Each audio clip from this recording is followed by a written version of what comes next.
think I'm the only person.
Alright.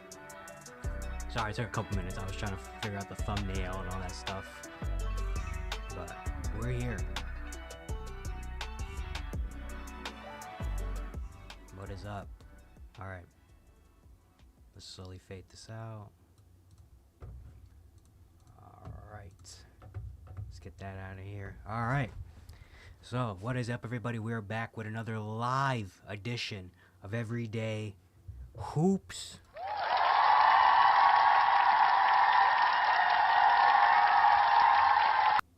Hope you guys are having a good one. Live for the NBA trade deadline. The NBA trade deadline is about 2 hours away from now. And yeah, we're going to be live sitting here reacting to the final couple hours of the deadline, see what goes down, see what other moves be made. Already, basically, the majority of the star players and the top tier names that we're expecting have already kind of been moved. But we're still going to be looking, still seeing what, the last minute trades.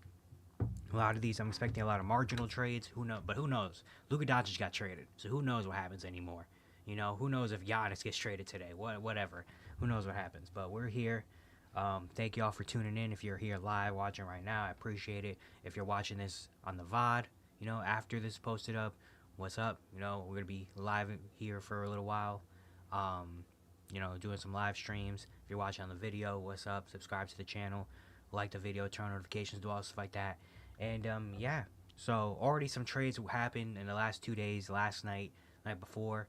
I don't want to recap those first before we really get into the full breakdown of before we react live.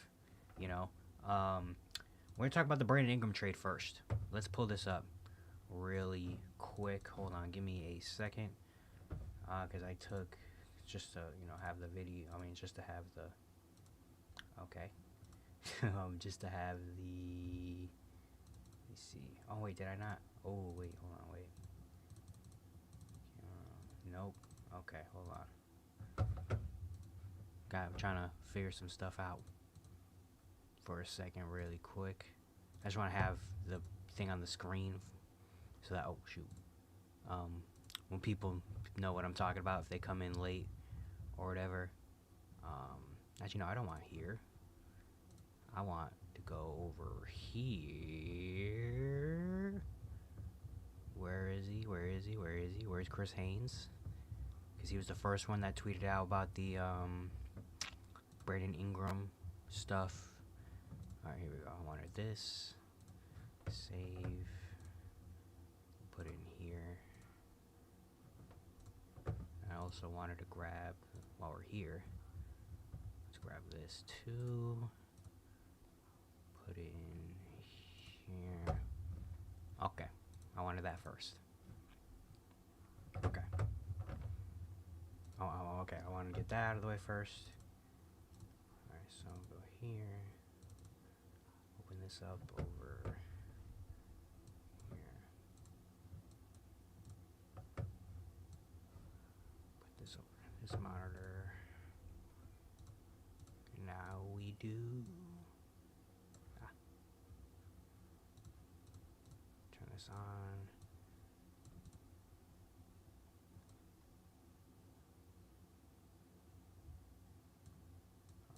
Make this a little bit bigger. Okay. So, first we're going to talk about the Brandon Ingram trade.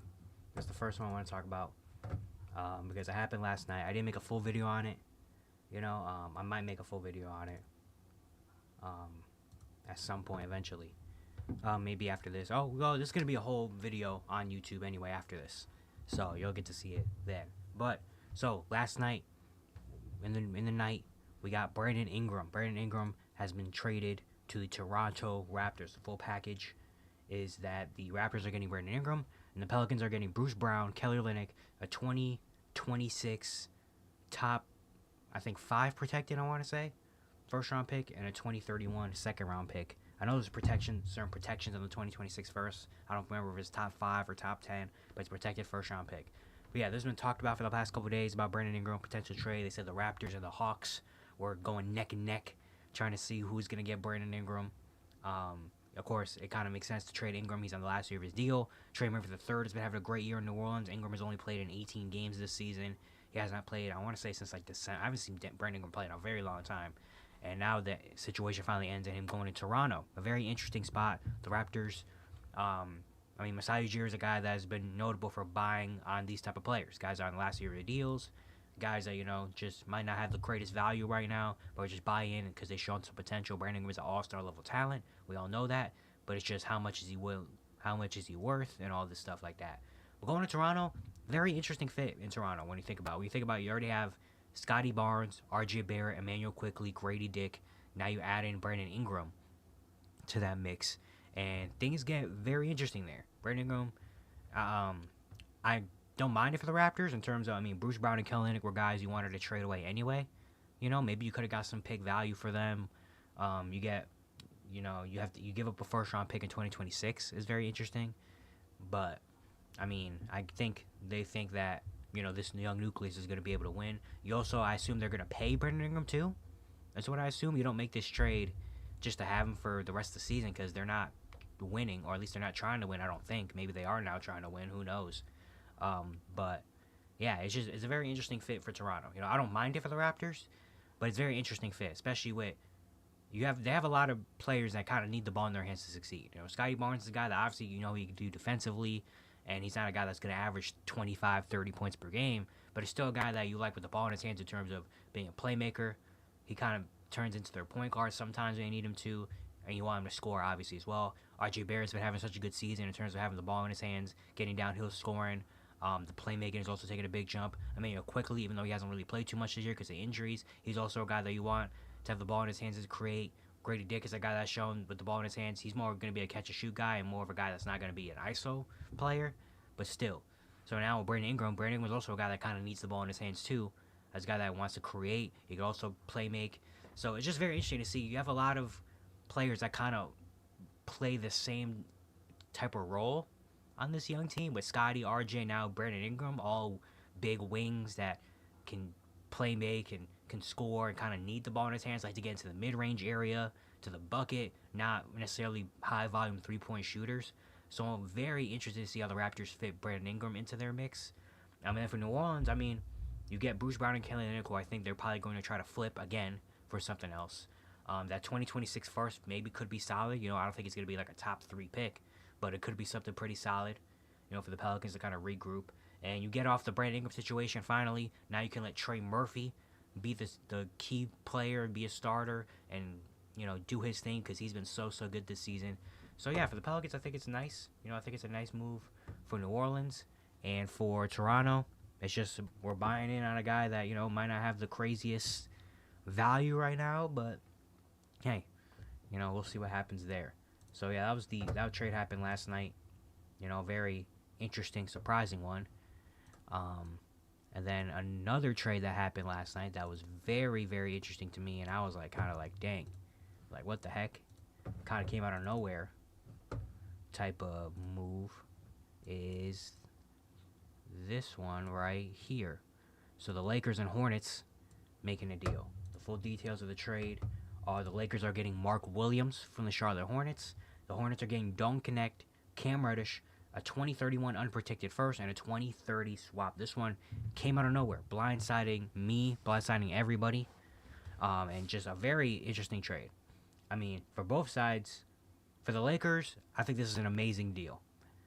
Yes, there's been a lot of talk about Mark Williams. He does have injury issues for the first couple of years of his career. He does have injury issues. Back issues are not something to play around with.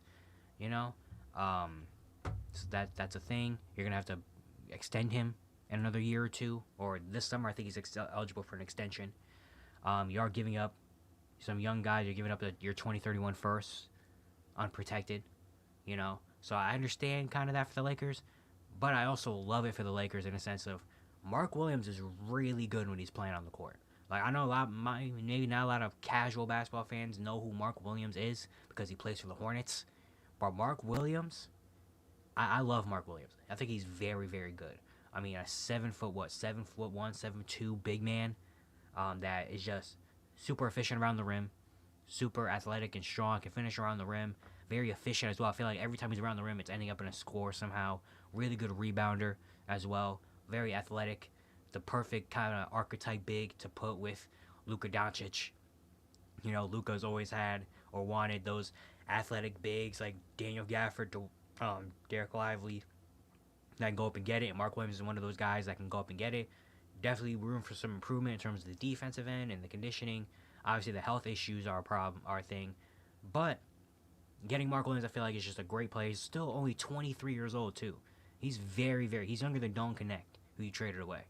So having that young big, I just think it's an amazing move for the Lakers to build this up. And if he stays healthy, man, he's going to be such a valuable player to this team. And Laker fans are going to love him.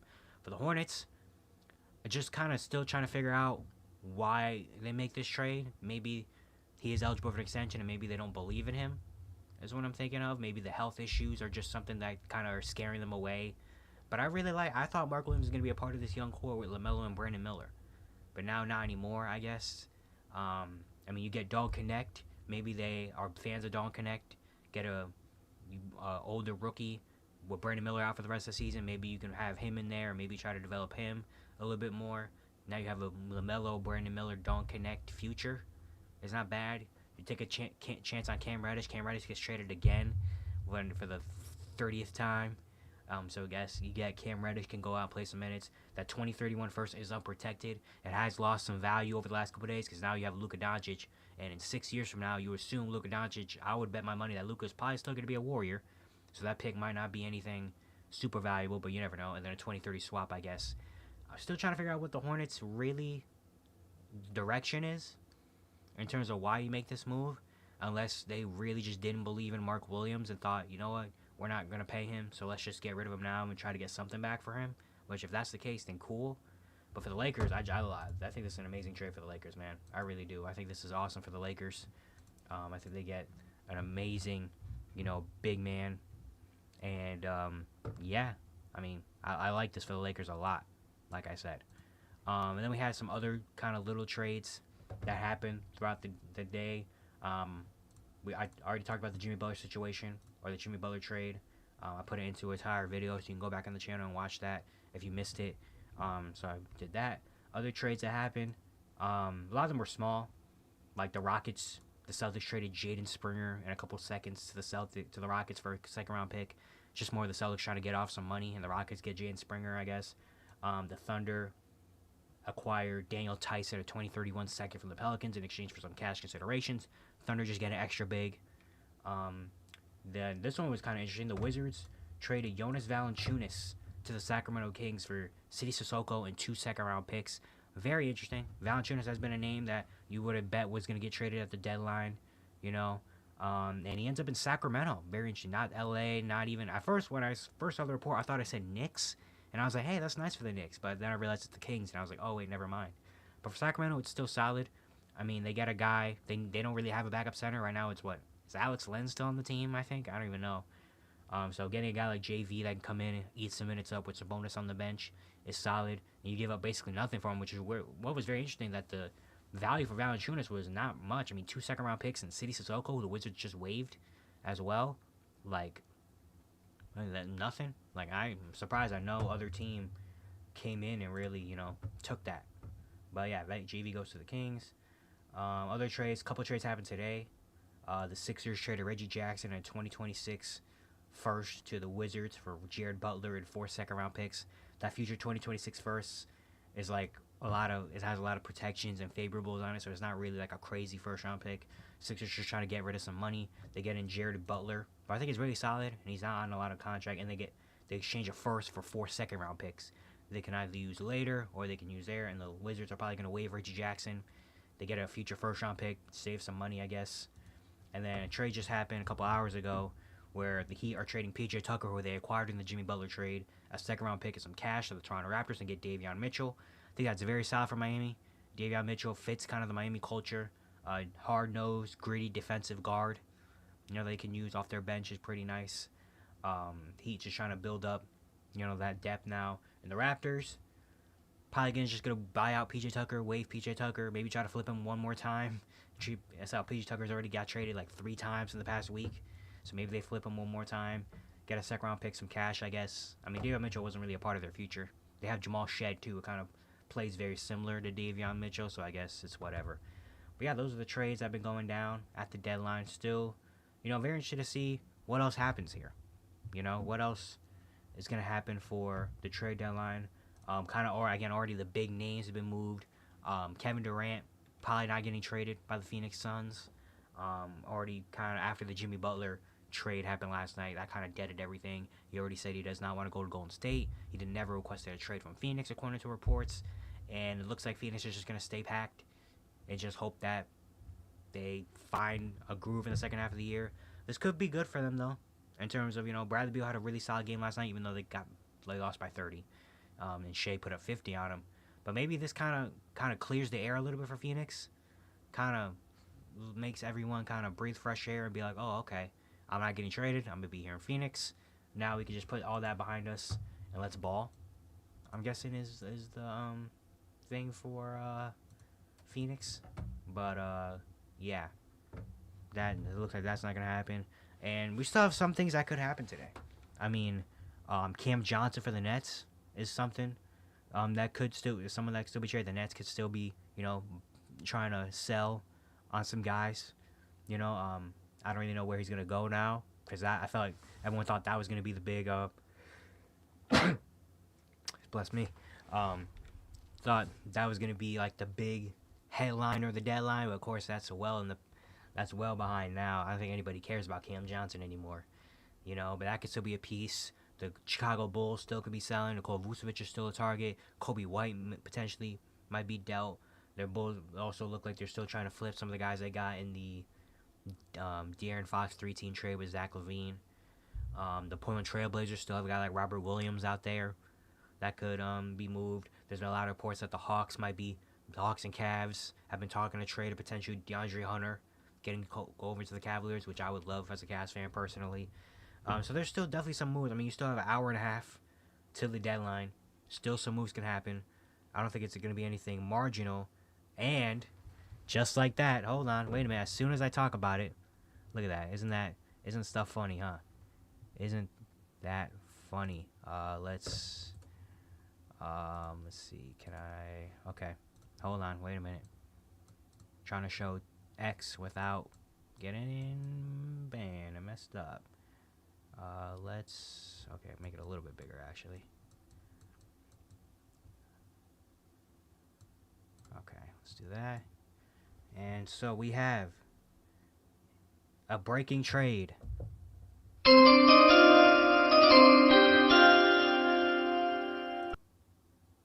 Chris Haynes reports that the Phoenix Suns are trading Jusuf Nurkic and a first-round pick to the Charlotte Hornets for Cody Martin and Vasilije Micic. So, what I literally just said, the Phoenix Suns probably going to stay packed. They make a move. I was thinking, too, after Chris Haynes reported that yesterday, I was like, dang, not even Jusuf Nurkic getting dealt? But Jusuf Nurkic does get dealt. And he also just reported now, Phoenix acquired first-round picks in the Utah deal to attach to a potential deal to unload a player. That player is Nurk. So, the Suns are trading Nurkic. We already knew Nurkic was going to be on the move. They benched him, basically telling the world he's not going to be on the team anymore. He just has not been good this year. They also attach, apparently, a first-round pick that they acquired in the trade they made a couple weeks ago with the Utah Jazz to acquire some future picks that everyone thought maybe was going to be used for Jimmy Butler. Instead, they use it to get off of Nurkic's contract. And they go in and they grab Cody Martin and Vasilije Micic. I like this deal for the Phoenix Suns.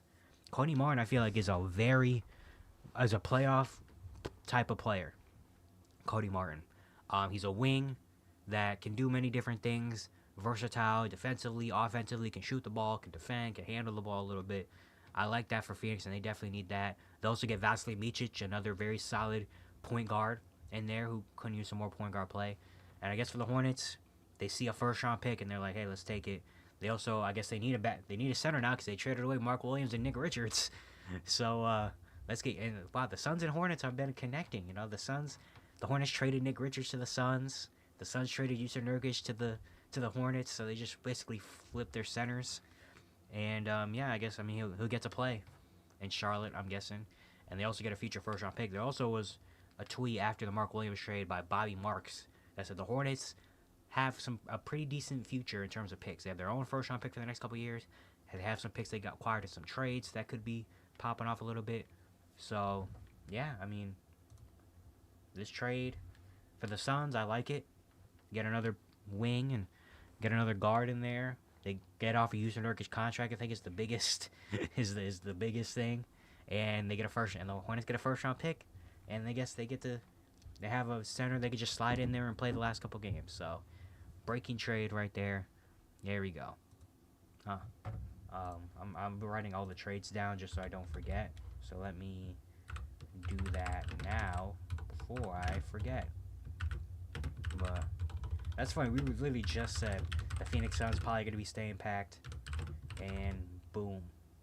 There we go. The Suns trade Nurkic for Cody Martin and Vasilij. Vasilij has been very... Vasilij is very solid, man. And so is Cody Williams.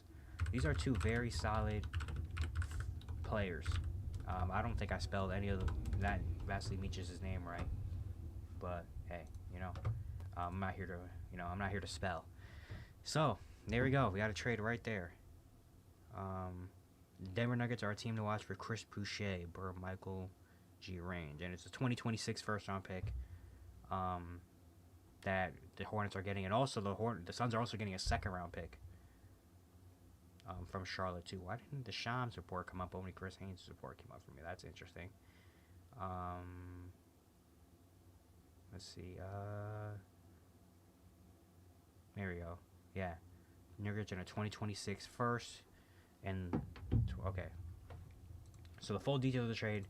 The Hornets are getting Yusuf Nurkic. They're getting a 2026 first-round pick as well. The Suns are getting Cody Martin, Vasilij, and a 2026 second-round pick, which is actually kind of important for the Suns to get some second-round picks because I don't think they have any second-round picks at all, or any picks in general really in their pool. So they need something, and they get that.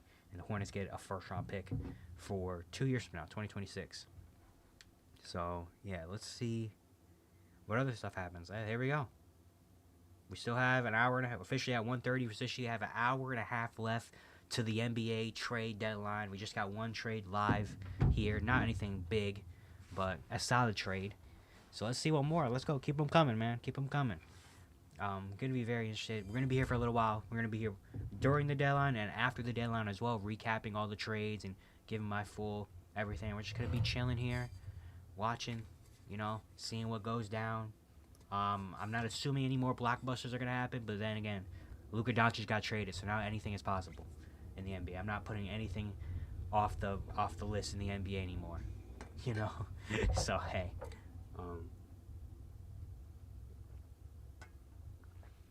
Yeah. I hope we get some more live trades going on. We just got one live trade a couple minutes ago. That was fun. I got the soundboard hooked up as too. We got the I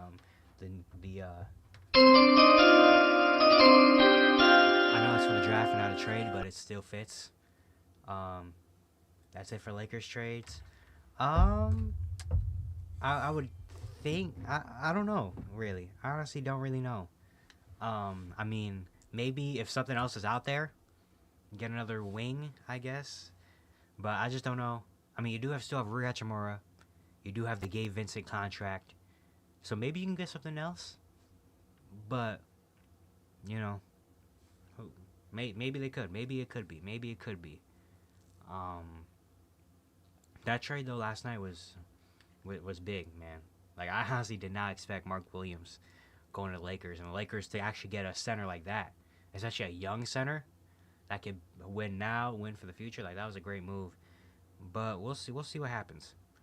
Also got a Shams report saying multiple squads making really aggressive calls to Suns regarding potential trade. So teams are still trying to go get Kevin Durant. The likelihood of it, I'm honestly not really sure.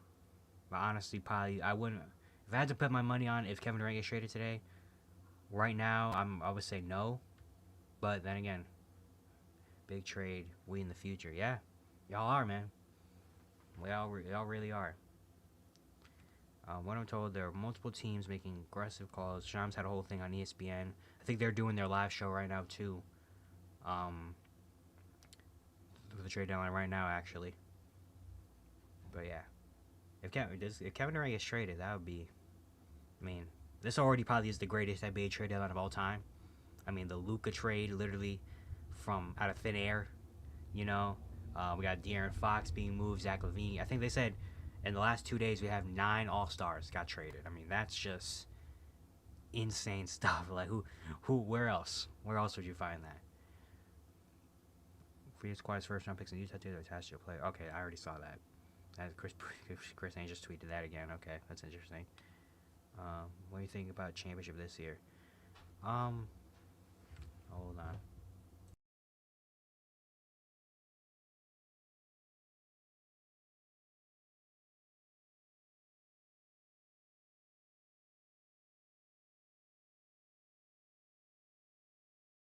Sorry, I thought my door. The thing that's tough is like, okay, so I'm like right next to the bathroom, so every time I hear the bathroom door open, I think it's my door opening because it's so close. Okay, championship this year for the Lakers. Honestly, I just feel like the rest of the year for the Lakers. I mean, obviously, they're gonna try to win a championship. Obviously, because why wouldn't they? They're gonna try, but I'm not really tripping if the Lakers if the Lakers lose in the second round this year. Like, I don't think like it'll be a crazy big deal if they don't make it far in the playoffs, because obviously the Luka move, like their championship window opened up so much. Like literally it went from basically closing as the days go on to now it's like forever long Luka's around, really. So this year, and also with this just happening like that, and them kind of trying to put this team together on the fly, usually that doesn't really work. In terms of, you get a team all of a sudden right on the fly, you build this team in like literally a week, and all of a sudden we're going far. You know, obviously they still are going to be a playoff team. They're still going to win games, make the playoffs, do all that stuff. But championship, I wouldn't put money on them winning a championship this year. But then again, I don't think they should be hanging their heads low if they don't win the championship this year, because I feel like now with the Luka trade, this just opens up everything so much more that now you're going to have the next 10, 12 years to put pieces together to build a championship around Luka. So obviously this move was made more for the next couple years more than we gotta win it right now. Their championship window opened up so much in this deal that championship. Obviously if you have Luka Doncic, he's shown that for the last couple years. If you have Luka, you're gonna have a chance, and you have LeBron, you're gonna have a chance, like a puncher's chance. Even if it's a 1% chance, they're gonna have a chance, regardless. But I don't think I'd be tripping too crazy if they lose in the second round and it's like, oh my god, the Lakers lost in the second round. What the heck? Like I don't think it would be too crazy if that happened. Yeah, that thing threw me off guard. I thought someone was coming in my room to talk to me. Like I heard the door open, I was like, huh? But yeah, all right. Well, I was gonna say I was talking about what Kevin Durant. Yeah, Shams is doing this whole thing about Kevin Durant. Everyone's kind of backtracking. Like, well, Kevin Durant never requested a trade. There's still stuff going on. Apparently, teams are still calling about Kevin Durant. So, but I was just thinking about what teams could trade for KD, and I just don't see anything out there. Like the Houston Rockets would be one, but the Houston Rockets have already hinted multiple times they're not making a big superstar move this year. They're riding out for the rest of the season with this team, and whatever happens, happens. And then in the offseason, they see what happens. Kind of like what OKC did last year, where OKC didn't make any moves. They rid it out. And then the offseason came, and it was like, all right, now we trade for Caruso, get Isaiah Hartenstein. The Rockets are probably going to do the same thing. We're just going to ride it out, see what happens. Then when we get to the playoffs, see what happens in the playoffs. From there, we move. So the Rockets, no. I just don't see any other team. Miami's been a team that's been very, talking about Kevin Durant, but I just don't think they have, like, I just don't know.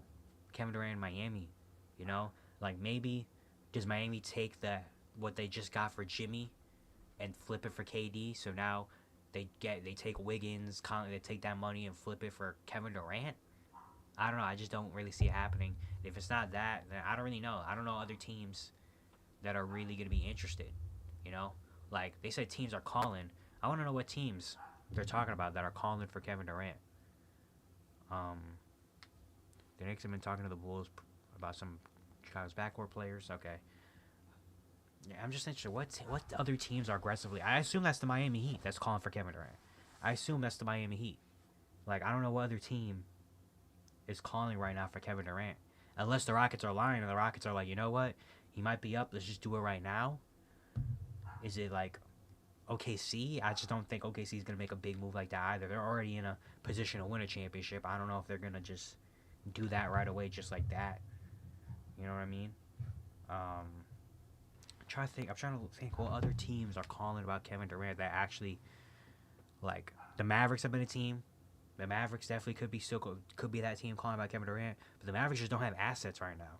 Like the Mavericks just don't really have the package to put together to get Kevin Durant. Like, what they have?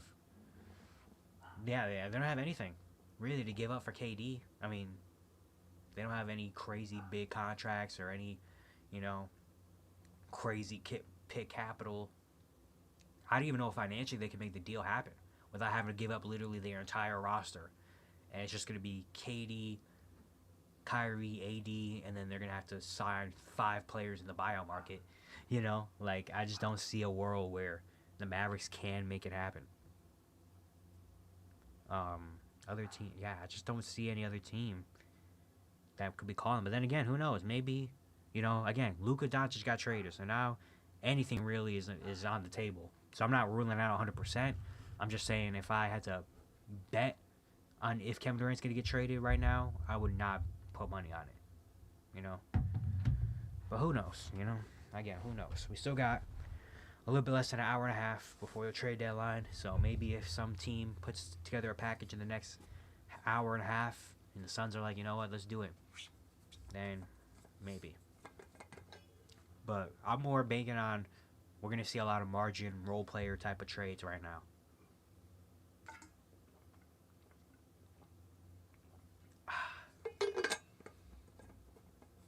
I think I filled up really for this, man. I got my canister.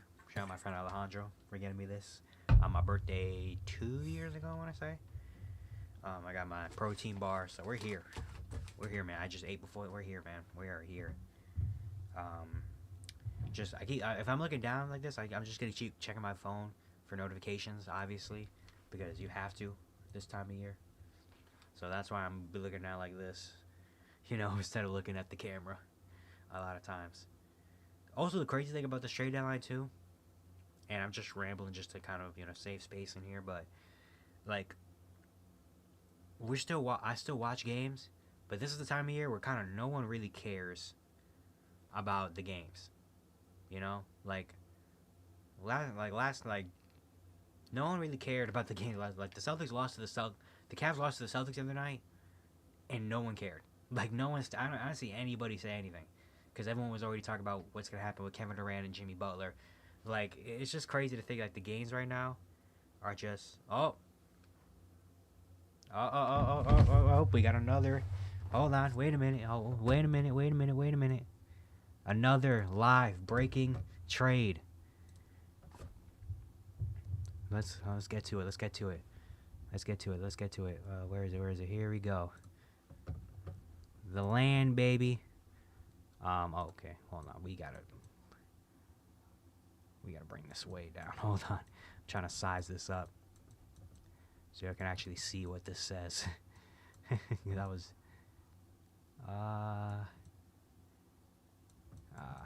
Hold on, I gotta make it like this. That's fine. Okay. Live breaking trade.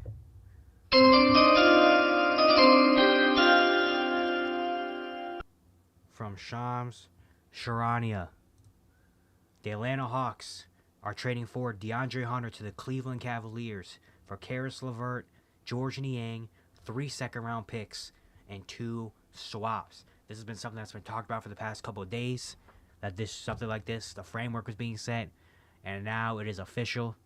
DeAndre Hunter, who might be the leader in Sixth Man of the Year right now, is going to the league best, or the East best at least, Cleveland Cavaliers. And the Hawks are getting back Karis LeVert, George Niang, a couple seconds, and 2 pick swap. So got a lot of draft capital for DeAndre Hunter. I mean, DeAndre Hunter's having a heck of a season right now. Again, might win Sixth Man of the Year this year. And the Cavaliers come in to get another big wing. Yeah, and just bolster their depth. Interesting. Is he going to come off the bench? Because I think Dean Wade has been the starter, but Dean Wade is hurt right now, so maybe they start DeAndre Hunter in there.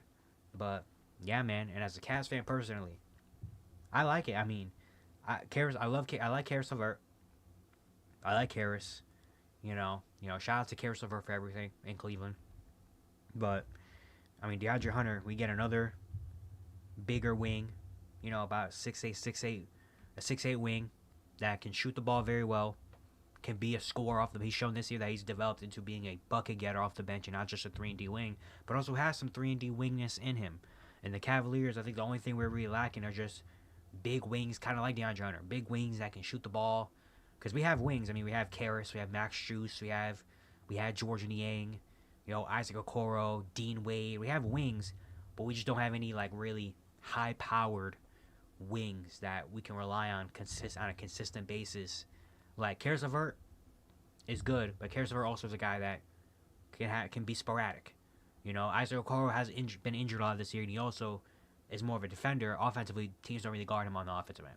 Max Strus is just getting back from injury. George Niang is more of just like a catch and shoot, 3-point shooter in the corner. That has to play kind of bigger than he is. Dean Wade's another guy who's more a defender. He's a solid 3-point shooter, but he's more of a defender. We just don't have guys that like this that are high powered, especially on the offensive end, like DeAndre Hunter. So getting him, I'm a big fan of him. He's averaging almost 20 a game this year. So getting DeAndre, I mean, giving up Karras, George Niang is fine. I'm fine with that. 3 second-round picks, 2 swaps is very interesting. But yeah, another breaking trade. For Cleveland, I like it.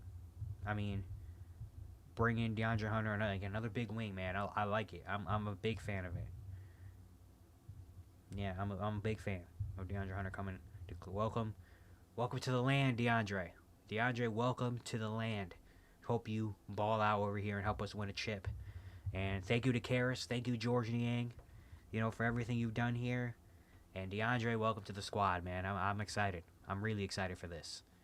All right, let's put it down in the notes, just so we can see. Hold on, my keyboard over here for some reason. All right, Cavs get DeAndre Hunter. Yeah, man. I mean, we get another bucket getter off the bench. I take that all day. And DeAndre Hunter era in Atlanta finally comes to an end, man. When he was playing his best basketball, too, which is funny. George Niang, 3 seconds, 2 pick swaps. I'm interested to see what that pick swaps what those pick swaps are from. But yeah, man, DeAndre Hunter is a Cavalier right now. Hold on, I gotta make my tweet real quick.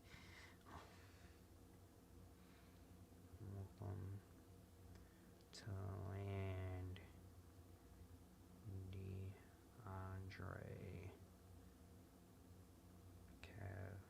Cavs get big wing that can score. Love it. I was thinking about, DeAndre Hunter. At first, it was like Cam Johnson, but now the Cam Johnson things has finally kind of fallen through, and I don't know where he's gonna go. But DeAndre Hunter, I'm very happy with DeAndre Hunter. I'm very happy with DeAndre Hunter over here in Cleveland, man. Very happy with that. We just keep it going. Let's look at DeAndre Hunter. I have Basketball Reference and all that stuff pulled up. Let's look at DeAndre Hunter, what he's been doing this year. DeAndre Hunter, or not, I guess. What the heck? Is Basketball Reference down? Like, what the hell? Okay, or not. Never mind. We're not looking. Okay, never mind. Why is DeAndre Hunter? Why is Basketball Reference not working? That's weird. Anyway, maybe it's just the trade deadline. They're trying to fix fix all this stuff, I'm guessing. Oh well, StatViews posted it. He's averaging 19 points per game, shooting 46, 39, 86 splits. First in bench points per game. Again, might be the 6th Man of the Year winner. Very interested to see how Cleveland does do with what looks with his minutes. Do we bring him off the bench still? Do we keep him as a 6-man role? Which I would be very happy with keeping him in the 6-man role. But with Dean Wade injured right now, Well, then again, Max Strus is healthy. Max Strus has been looking better and better. So I think we still bring him off the bench. I think we still bring him off the bench as a 6 man, and put Max Strus back as a starter. So now you have a bench lineup when healthy. You have Ty Jerome. The only thing too is we don't really have a backup. Well, I guess Ty Jerome gets more minutes now, but Caris LeVert also has been kind of like a point guard esque type of role in terms of being a ball handler and all that stuff. Even if he's not the lead point guard, still another guy that can handle the ball. But I mean, I guess now either Ty Jerome gets more minutes, or maybe we'll make another little move and try to. Or maybe we go get when Dennis Schroeder gets bought out. Hey, if I'm Cleveland, if Dennis Schroeder gets bought out, I'm making the phone call. I would love having Dennis Schroeder over here in the land as a backup guard. I definitely would like that. But now I'm guessing Ty Jerome gets more opportunity because Ty Jerome still doesn't really get crazy minutes. He still only plays about he's still like the 9th, 10th man on in the rotation, or maybe Craig Porter Jr. gets more minutes, which I wouldn't mind. Honestly, I think I like Craig Porter Jr. So I guess Ty Jerome gets more minutes. So now you have a bench line, but Ty Jerome, Isaac Okoro, DeAndre Hunter, Dean Wade, Tristan Thompson, Sam Merrill still off your bench as a 3-point shooter. Yeah, I mean it's not the craziest thing, but I mean it's been working this year, But I wouldn't mind. I don't know if we can trade. I don't know if we have any assets anymore. Maybe we look at the buyout. Okay, why?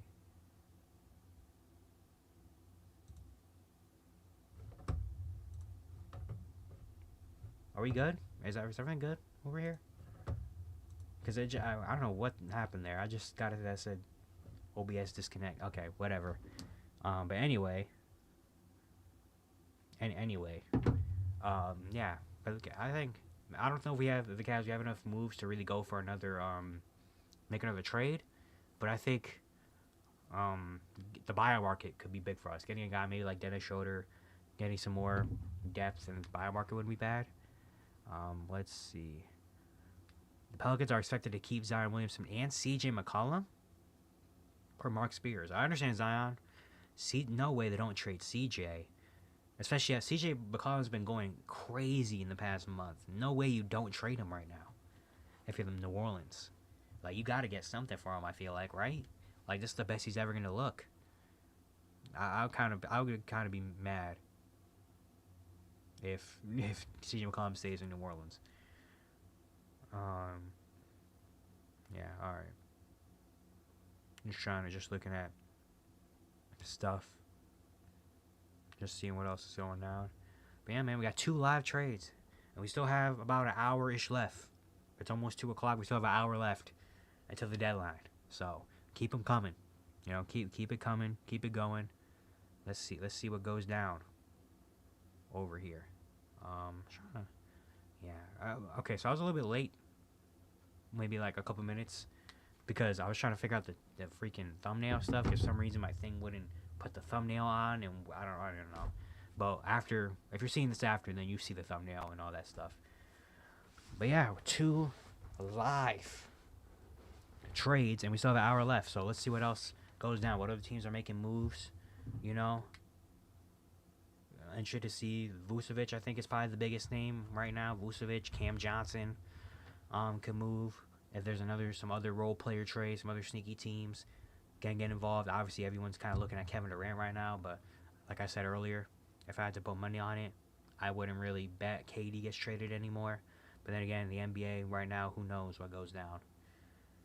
Why is my thing not refreshing? Okay, there we go. DeAndre Hunter, baby. Shout out to DeAndre Hunter, new Cavalier. Yeah, I'm very excited for DeAndre Hunter in Cleveland, man. Another high-powered offensive wing, and especially as a wing that we could put out there. Like, man, love that. So what we got today? Today we've got 2 live trades on the stream. We got Jusuf Nurkic going to the Hornet. We got the Hornets trading Cody Martin and Vasilij Micic in a 2026 second to the Suns for Jusuf Nurkic in a 2026 first. One of the first they got in the trade they made a couple weeks ago with Utah to acquire some picks. And then a couple minutes ago, we just got the Hawks trading DeAndre Hunter to the Cavaliers for Karis LeVert, Georgia Niang, 3 second-round picks, and 2 pick swaps.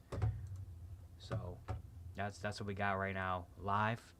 Of course, earlier in the stream, we talked about Brandon Ingram being traded to the Raptors. We talked about the Laker trade with Mark Williams going to LA for Dalton Knecht, Cam Reddish, 2031 first, and a 2030 swap. And then we just got these 2 live trades that went down right here. And then also earlier today, we got the Sixers trading Reggie Jackson in a 2026 protected first to the Wizards for Jared Butler in 4 seconds. And then we had the Raptors trading Davion Mitchell to the Heat for PJ Tucker, a second-round pick, and some cash. But we have about an hour left for the NBA trade deadline. So let's see what goes down, man. Let's see. Keep the trades going. Keep the trades going. Shams, Chris Haynes, keep reporting. Keep doing your stuff, man. Keep reporting. Keep doing it. You know, we're all here. I'll be here, at least. Dang, Pelicans expected to keep... Dang, no way the Pelicans don't trade CJ McCollum, right? Like, literally, what is CJ McCollum? Well, Basketball Reference was just down. But hopefully, maybe it's back up. What was CJ McCollum? Like, CJ McCollum was having such a really good season. Okay, CJ McCollum's step is working. Like, CJ McCollum is... I mean, he's averaging 22 points a game. Like... Oh, in the last... Where has it been? Since 2025 started, he's played in every game, by the way, so he's been healthy for the last couple weeks. Since 2025 started, 18 games, averaging 22, 3, and 3 on 40% shooting from 3. He's had, 50-point game, 38-point game, let's see, 45-point game, 22, 30-point game the other night against Denver. Like, he's been going crazy. I mean, this season he's averaging 22, 3 and 3, 44% from the field, 37% from 3. He's having his best statistical season since coming to New Orleans. Like, no way the Pelicans don't trade him. I just feel like that would be such a waste if the Pelicans keep him for the rest of the season. I just feel like that would be such a waste, basically, of what he's been doing. Like, that's kind of crazy to me. Yeah, hold on, wait a minute. Yeah, I just feel like that would be, like, wild if he doesn't get traded. Let me see. Oh. Yeah, I want to light this up a little bit more, right? Yeah. I think that's fine. We'll keep it like that. Okay. I'll be so disappointed if the Pelicans don't trade CJ McCollum. So disappointed. But then again, I'm also, every time I think about a CJ McCollum trade, I'm like, what team could be the team? And I just can't really put a finger on one of them.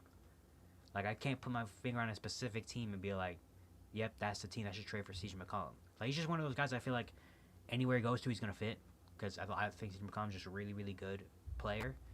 But also, he's like, there's not a team that has a specific need for, like, we need a scoring guard.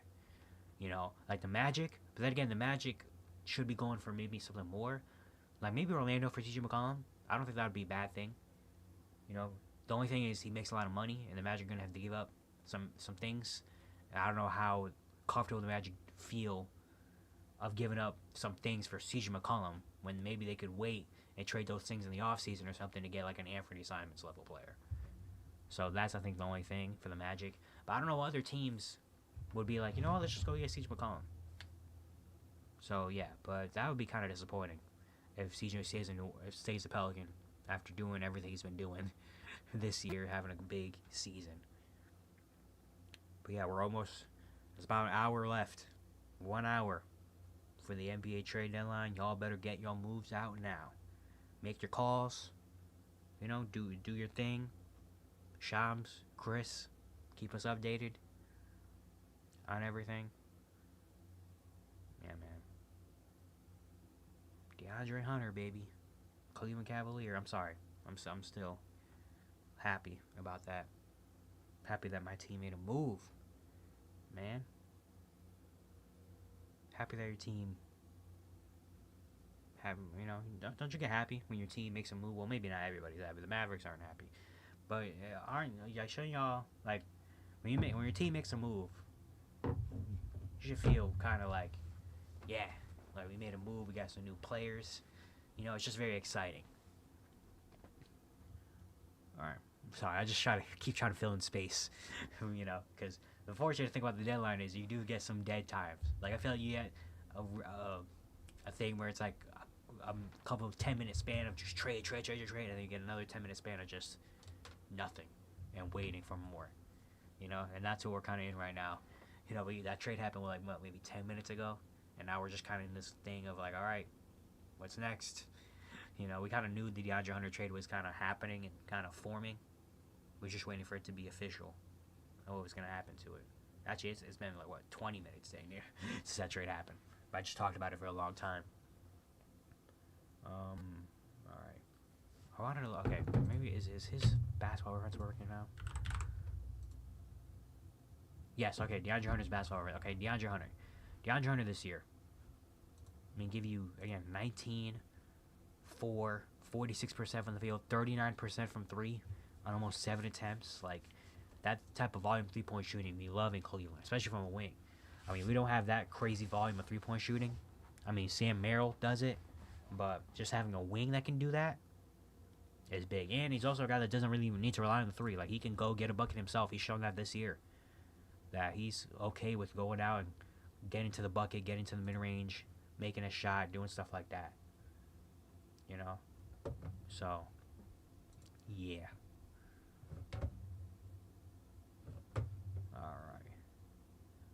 Alright. Still trying to wait and see what are things going down. It's officially 2 o'clock, which means there's 1 hour left. I don't have a soundboard thing that I can play. You know, it's like an alarm or anything. We have 1 hour left until the NBA trade deadline. So, teams, y'all have 1 hour, 60 minutes to get your final, you know, moves off.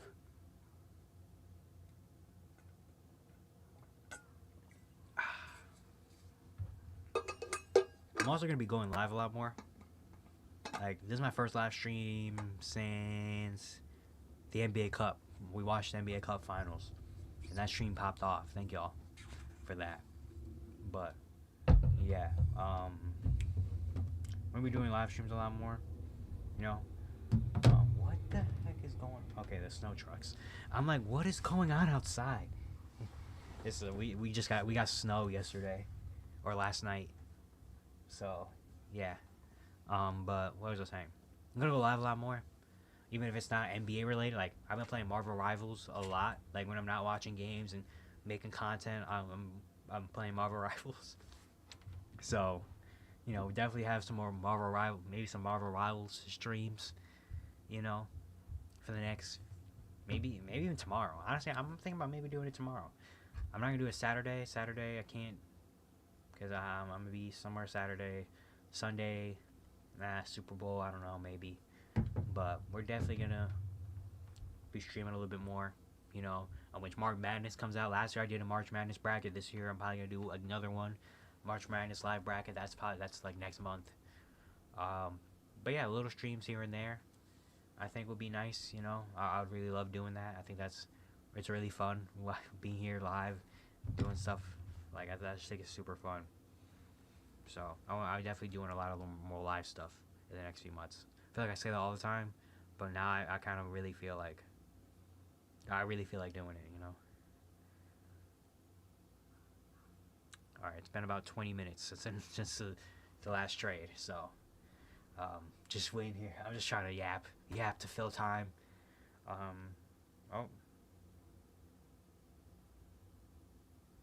Let's see. The Suns are likely done making moves today and will focus on improving their roster in the summer. Yeah, I feel like we already kind of knew that. Their last move was getting rid of Nurkic, and they traded Nurkic. You know, so yeah, that's what we were waiting for to happen. Now it looks like the Suns are going to be staying packed. Like I said, man, probably no Kevin Durant move, which would have been if Kevin Durant would have got traded again at this deadline. That would have been kind of crazy. That just would have been icing on top. This has to be the greatest trade deadline ever.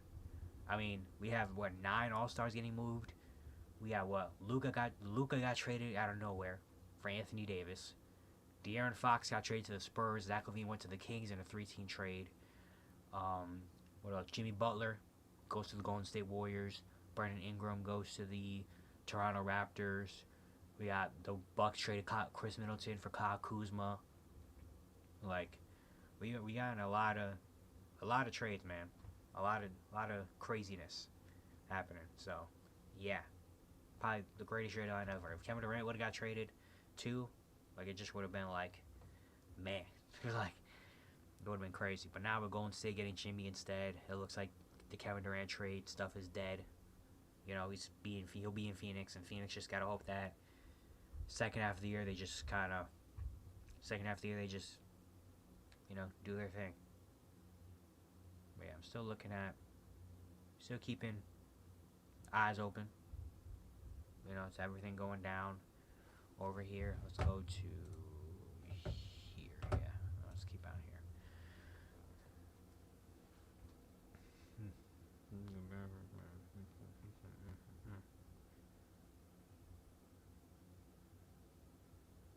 Also, I made some shorts today.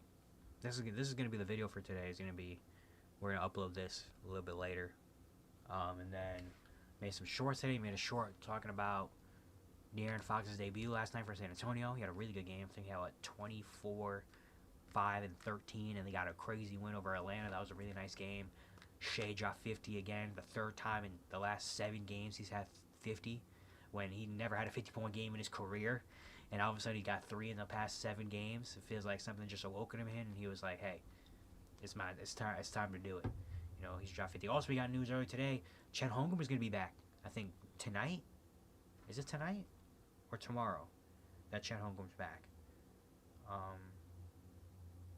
Let me see. It happened this morning. Well, who reported it? Shams, I think, reported it. Let me go back. Let me find it.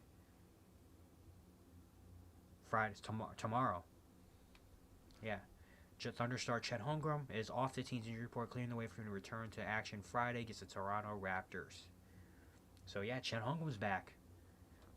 That's awesome. We finally get to see Chet and Isaiah Hartenstein play together. Chet was having such an all-star DPOY-like season before getting hurt, but now he's back. He's back. Let's go. Let me see. Yeah, looking at other stuff going down. Yeah. Everyone's talking about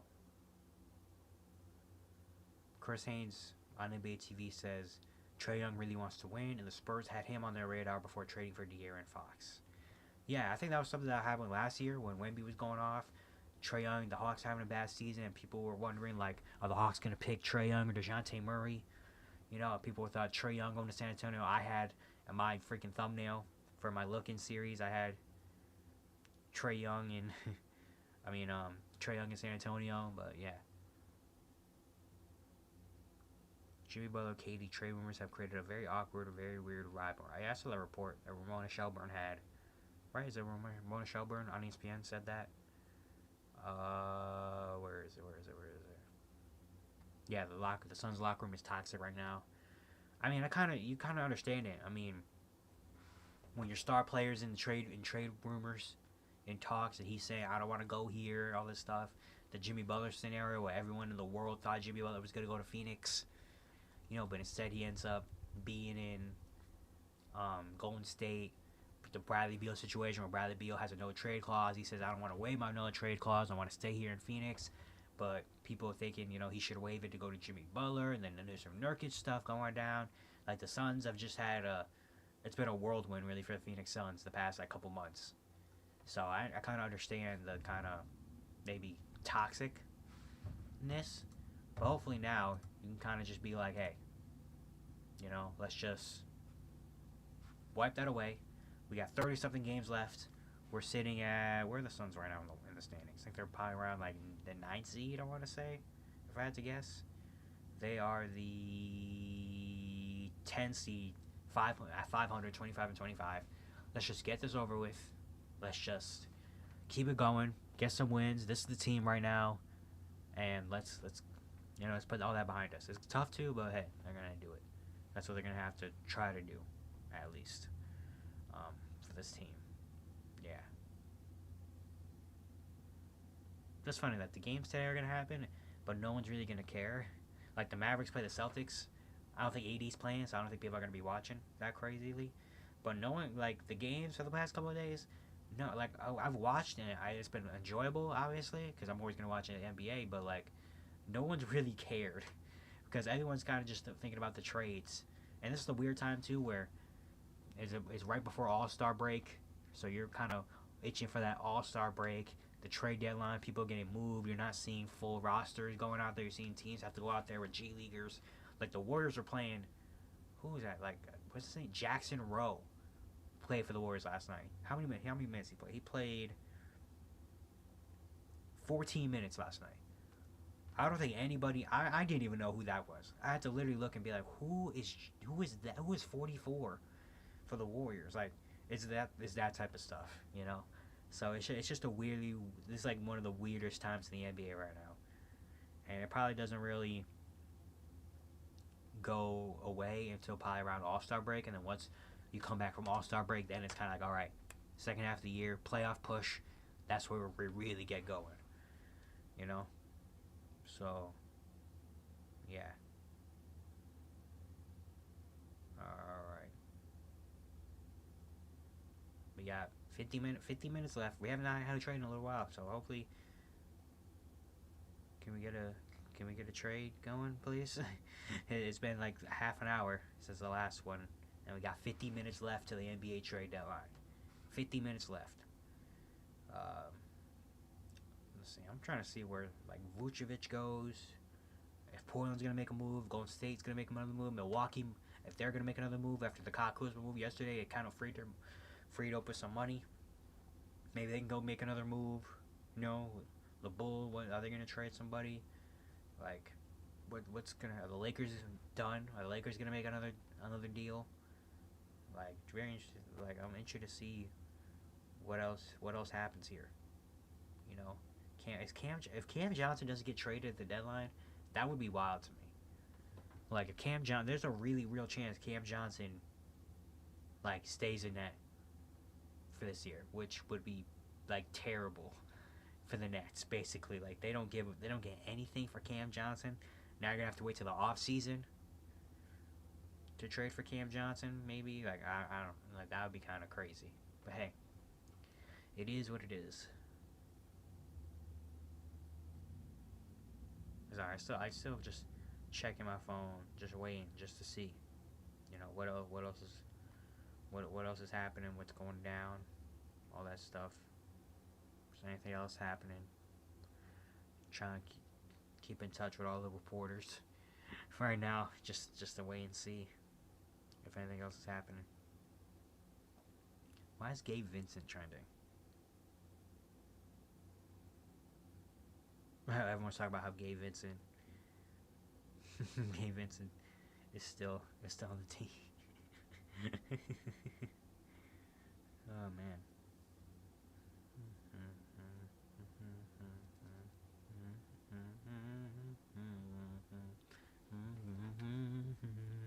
Yeah.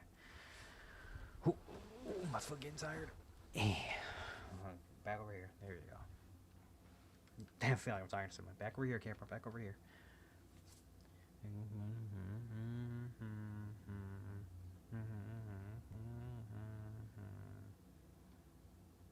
Look. Okay, basketball reference is working now. I don't know why it wasn't working for that time when I really needed it, but now we're good. Where is dang, where is oh, is it down here? No, wait, what?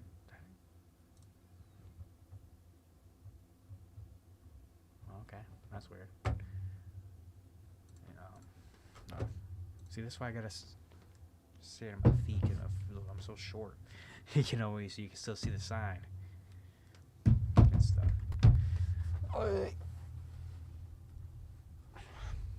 Back. Okay. We have about almost 45 minutes left. A little bit more than 45 minutes left to the deadline, man. Let's see what else is going down. What else is going to happen? Who else is getting traded? Who else is going to be on new teams, trying to find new homes around the league? And then after this, I guess you think about the buyout market too. Dennis Schroeder probably getting bought out. If the Raptors keep PJ Tucker and don't flip him again, he's probably getting bought out. What are the Pelicans going to do if the Pelicans don't flip Bruce Brown and Kelly Olynyk? Are they going to keep them on the team? Are they going to buy them out? Because what are their contracts? Looking like, where is... I can do this. Bruce Brown's contract. Bruce Brown's on the last year of his deal. He'll be a free agent after the year, $23 million. So, if someone wants to take a one-year rental of Bruce Brown, maybe Bruce Brown gets bought out. Maybe the Pelicans say, you know what, you can go on to your next team. You're only on a one-year deal.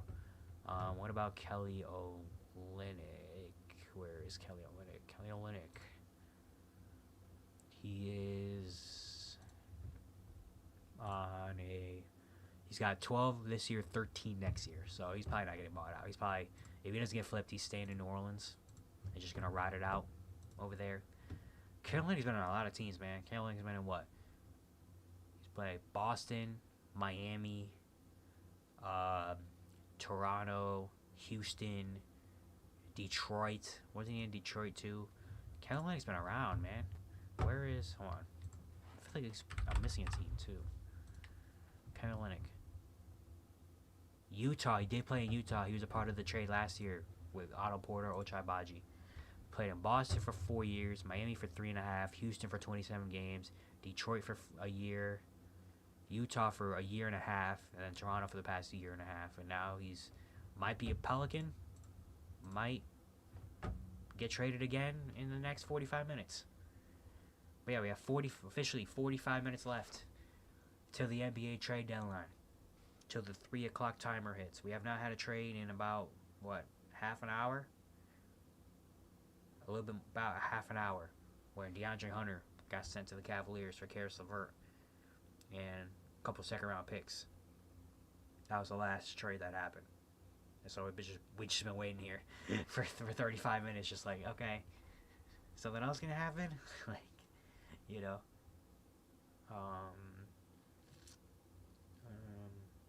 Yeah. Shout out to Devin Booker, too. Devin Booker, the all-time leading scorer in Phoenix. Shout out to him. I was going to make a short about it, and I forgot to. Or I didn't make it. But that's crazy. Devin Booker, all-time leading scorer for the Suns, man. That's awesome. 15,667. That's awesome, man. That's really awesome. Might be... I've got to take bets. Do you think Devin Booker... Devin Booker is a... Devin Booker's all Suns for lifer? Like, is Devin Booker going to spend his entire career in Phoenix? I'm sure he wants to spend his entire career in Phoenix, because that's what Kobe did with LA, and I just feel like he's that type of player where he wouldn't mind staying in Phoenix for however long. But I'm just wondering, like, especially nowadays in the NBA where you don't really see many for lifers. Like, everyone thought Luka was going to be a for lifer. Now he's in LA with the Lakers. So, do you think Devin Booker... I mean, I'm turning this into a video, so maybe people in that video in that comment section, do you think is Devin Booker for life or anything? I would think yes, but then again, if this blows up with the Suns don't make the playoffs this year and things get crazy, and maybe Kevin Durant, we all know Kevin Durant's very okay with saying, "Hey, I'm out." If Kevin Durant requests a trade, hey, if I'm D-Book, I might have to go along with him. You know, unless you can bring back something decent and build a decent playoff roster around him, with him and Bradley Beal, because Bradley Beal is probably not getting moved either, then cool. But I'm just thinking, is Devin Booker going to be a for lifer in Phoenix? That would be a very interesting question.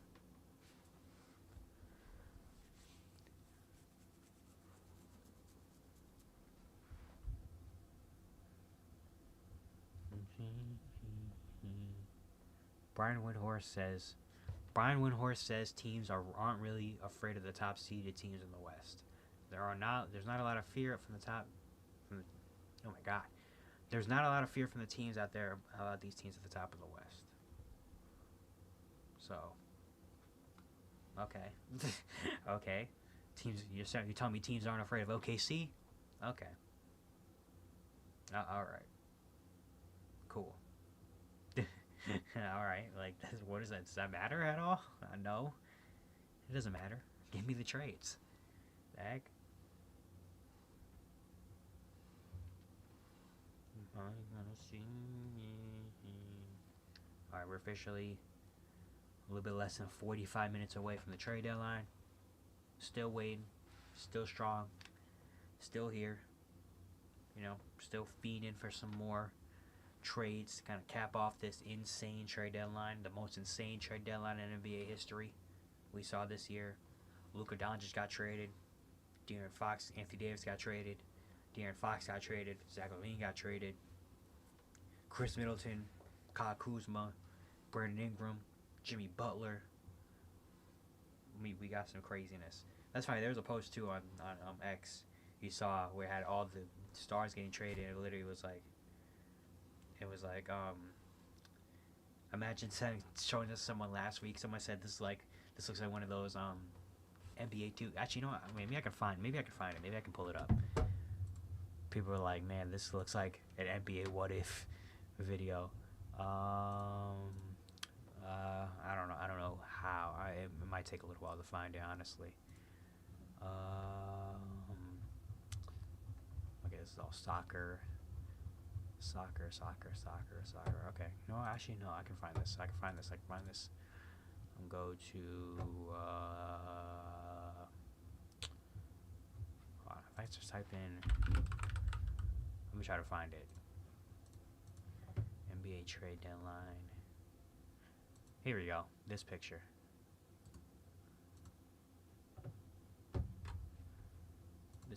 Let me pull it up.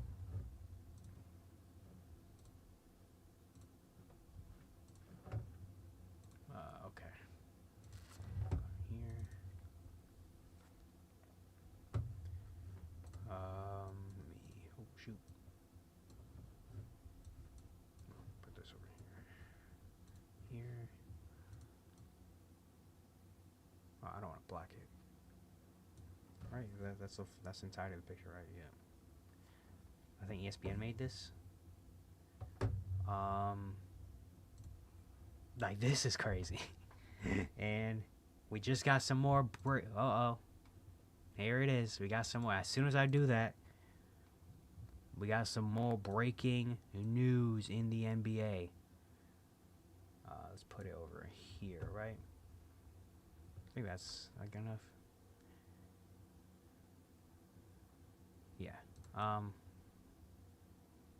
Wait, let me make it a little bit smaller, just so you can see everything. Yep. All right. We got breaking news. Oh, I already showed on. Oh, okay. Wait. Yeah. Okay. I already showed on here.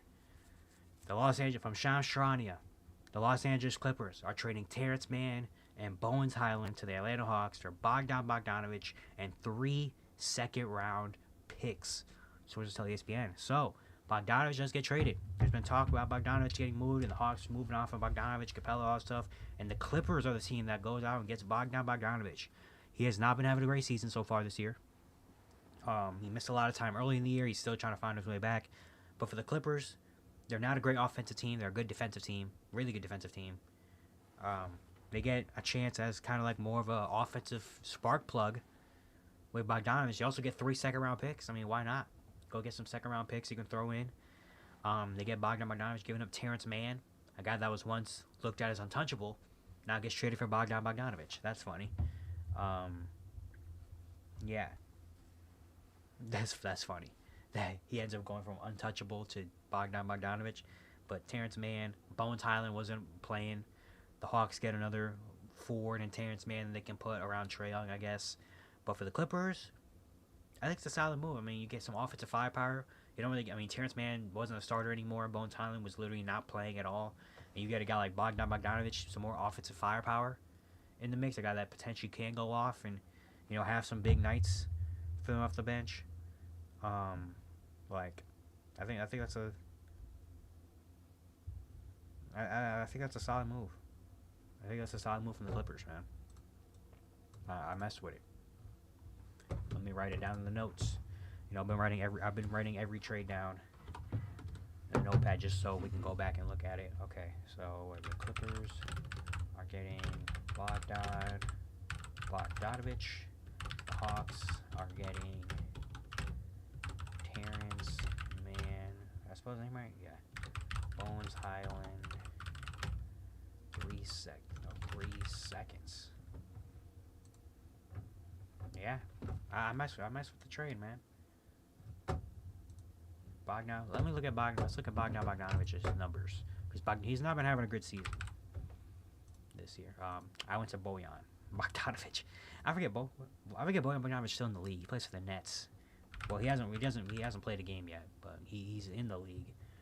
Bogdan Bogdanovic, he's averaging 10. He's having his worst season of his career. Actually, his worst year of his career right now. Give you 10 points, 2 rebounds, 2 assists. He's shooting 37% from the field, 30% from 3. Like, he is not having a good season this year. But if you're the Clippers, you're thinking, hey, why not take a chance on someone that we know in the past? I mean, last year he had his best year of his career. He averaged 17 a game last year. Shot 37% on 8 attempts from 3. Finished top 5 in 6 Man of the Year voting. Why not take a chance on a guy like that we know, has like a history of being an amazing shooter, an amazing guy off the bench. Just this year he's having a down year. He's dealing with a lot of injuries. He's only played in 24 games this year. And we're not giving up. We're giving up Bones Highland and Terrence Mann. Like, why not? Like, what? Like, that's not anything super valuable. Like, Terrence Mann, again, wasn't even a starter anymore on this team. Bones Highland literally was just sitting on the bench for the entire season. And we're also getting 3 second-round picks, too. Like, why not make this trade happen? If he doesn't do anything, he doesn't do anything. Like, what does his contract look like, actually? Do they already have it pulled up here? No, they don't. Let me go to the Atlanta Hawks. I'm going to try to pull up Bojan Bogdanovich's contract really quick. Is that working? Yeah, because my internet's being slow because I'm streaming. Trying to pull up Bogdan Bogdanovich. His name is not Bojan. Bojan is the other guy that plays for the Brooklyn Nets. This is Bogdan Bogdanovich. Okay, it's acting really slow. Okay, here we go. Bogdan Bogdanovich was making... Is he not on? Why is he not on here? Did they just do it? Is his name not on the list? His name is not on the list right now. Oh, they just did it right now. Okay, that's why. Okay.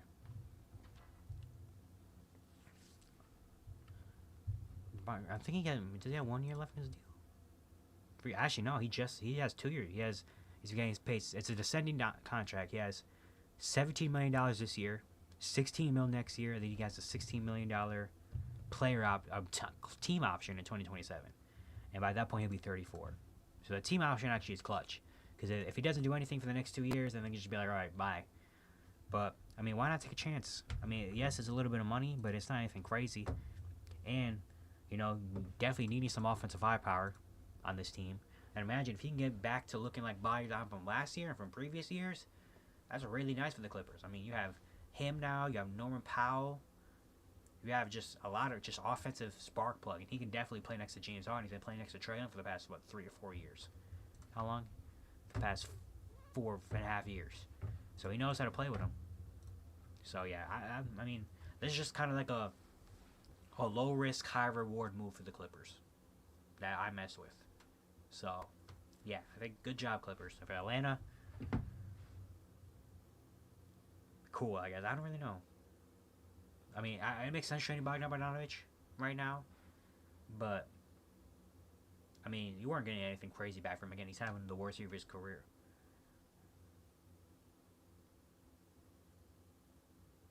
For Clips, getting Bogdan, who has struggled, but if he can get back to form,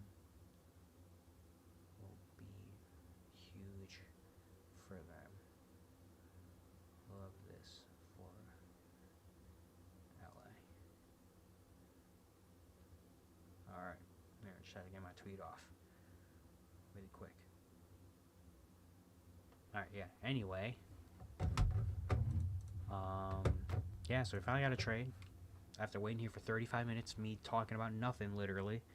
We got a move. You know, that happened 7 minutes ago.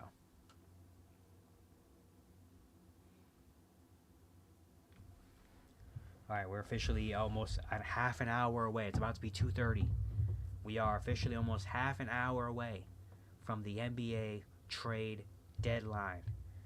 What other moves are going to be going down? This is it right here. We got the final 30 minutes. Y'all teams got to start picking up the phone, making some moves, get it done now. Because after this 30 minutes are up, this is your team basically for the rest of the season. So, go for it now, everybody. Go for it now. Did I write this trade down in my notes? Yes, I did. All right.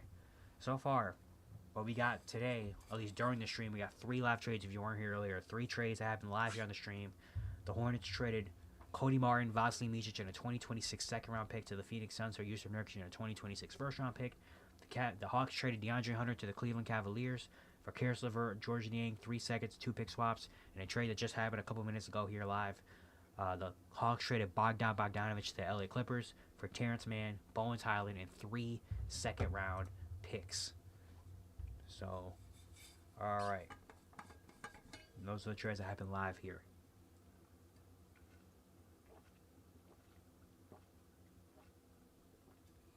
And hopefully we have a couple more of them in the next 30 minutes because that's the deadline. 30 minutes left. And then we're going to be here a little bit after, too. Talking about some of the trades, recapping some of the stuff. You know, seeing what happens, seeing what trades don't happen, what does happen. Talking all that stuff. So, keep here for a little bit after the deadline, too. You know? Yeah, for the Hawks, though. So, the Hawks have turned DeAndre Hunter and Bogdan Bogdanovic into Caris LeVert, Terrence Mann, Georges Niang, Bones Highland, and well, basically no second round because they're getting 3 second round picks, but they're also giving up 3 second round picks. So are they taking the picks that they just got from Cleveland and send them to the Clippers? So a net 0 second round picks. But they get 2 pick swaps in Cleveland too. Is the thing. So are they just happy with those 2 pick swaps, or what do those 2 pick swaps entail for the Cavs? I'm assuming they're not anything crazy, right? They're probably trades, because they can't give up first round picks because they traded basically all their picks away for Donovan Mitchell a couple years ago, so they don't really have a lot of first round pick capital. So I assume they're just swapping the right to swap those picks and whoever. And a couple years from now, at that point, the Cavs are going to be competing for, contending in the East, and the Hawks are just going to be around the play-in. So whatever. So that means the Hawks, for Bogdan Bogdanovic and DeAndre Hunter, 2 valuable bench pieces, they're getting back Caris LeVert, Terrence Mann, Georges Niang, Bones Highland, and 2 pick swaps. I guess those pick swaps could be decent. You get players that maybe could help for the future of Trae Young, I'm guessing. They definitely get a little bit younger, maybe. Maybe not. Maybe they stay around the same age. Bones Highland is young. Bogdanovic is older. I don't know. I'm just trying to figure out what the Hawks' direction is right now. I think, are the Hawks selling this season, maybe? Is that what's going on? Are the Hawks selling this season and being like, you know what? We're injured right now. We're they've lost 9 of their last 10 games. They're still in the play-in in the East, but nothing crazy. They're just saying, like, you know what? Let's just get rid of some of these big contracts and, try to see if we can regroup and rebuild in the offseason with Trae Young and them. That's what I think maybe that's what this deadline is for the Hawks. I'm trying to figure out what the direction is for Atlanta right now. It's been a very up and down season. They started off bad. Then they went on that run in mid-December where everything was like, oh, shoot, the Hawks are a sneaky team. But then now, since 2025 started, they've been just going down and down and down and down. They lost Jalen Johnson for the rest of the season now. So I guess maybe they're thinking like, hey, you know what? Let's just try to sell some of these older guys and some of these big contracts. Let's regroup in the offseason maybe. I think maybe that could be what Atlanta's doing.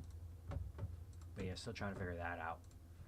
But yeah, we got a little bit less than 30 minutes, less than half an hour for the NBA trade deadline, man. Let's get these deals going. Come on. Let's get this stuff going. We can get out of Bogdan Bogdanovic on Spotrac real quick.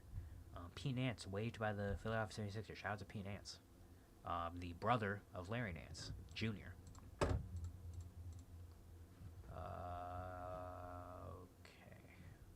Washington Wizards probably. We already knew this already though. That Kuzma had a trade last year to Dallas that he said he didn't want to go. Yeah, we already knew that already. For Windhorse, like this, like you're saying something new. For 2 seconds, I mean, for 2 first-round picks, I guess, is new. I didn't know what the package was, but we already knew that Kuzma didn't want to go to Dallas last year, and it actually saved the Mavericks because they ended up getting Daniel Gafford instead and PJ Washington, and they ended up going to the finals. But now Luka Doncic isn't there anymore, so yeah. That Luka first game, man, is gonna be crazy on Saturday, and I think AD is also debuting on Saturday too. So that's gonna be a wild day. I'm gonna try to keep track. I'm gonna try to keep track. Oh my goodness. My mind and my mouth weren't on the same page right there. I'm gonna try to keep up with it. I'm not gonna be around a lot Saturday. My best friend having his birthday. He's turning, my best friend's birthday on Saturday, and it's gonna be a crazy day. So I'm not gonna be around to like fully maybe sit down and watch the games, but I'm definitely gonna keep track of them. I have to keep track of them because man, those are gonna be some wild days over there. It's gonna be some wild games. Is the game in LA? The Indiana Pacer game? Is that in LA? I mean, it's at 4 o'clock, but then again, it's on a Saturday, so Saturday games usually just have whatever time. It is in LA, and the Mavericks are playing in in Dallas.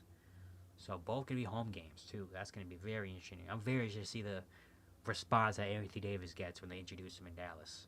I'm sure it's gonna be it's so tough too for that because it's gonna suck that Anthony Davis and Max Christie are never really gonna get fully accepted by the Dallas Mavericks because they're gonna be so mad, and every time they see him, they're gonna think about the Luka Doncic trade. So AD and Max Christie, AD can go crazy in Dallas, average 30 and 12 with 3 blocks.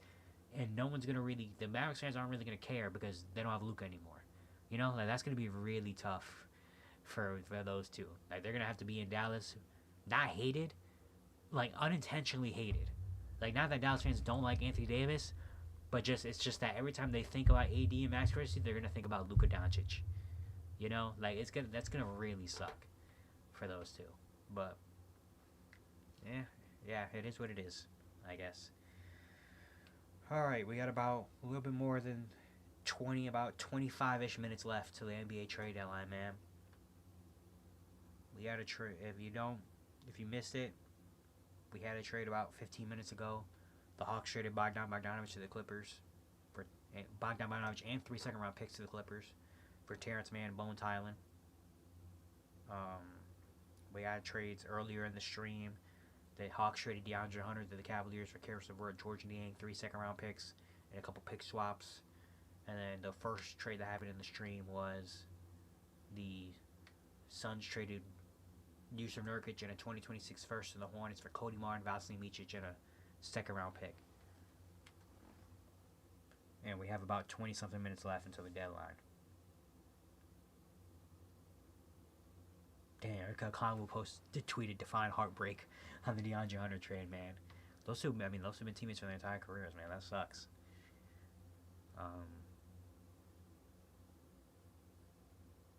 Dang, he said "Define." That's what sucks about other players too. Like your best friends, guys you've been to war with multiple times, for years. Just like that, gone. Now they're in another city, and now it's like, dang, we see each other every day. Now it's like, damn. Obviously, they still keep up and stuff, but it's like, it's so different from being like with each other, teammates, to now they're like, dang, they play all the way in, play all the way in freaking Phoenix now. So it's like, damn, get to see each other maybe once, twice a year. Well, maybe in the summer you can hang out too, but you know what I'm saying. I don't even know the All-Star draft is tonight. I'll watch it. Am I gonna care? No, but I'll watch it. Maybe it might be fun.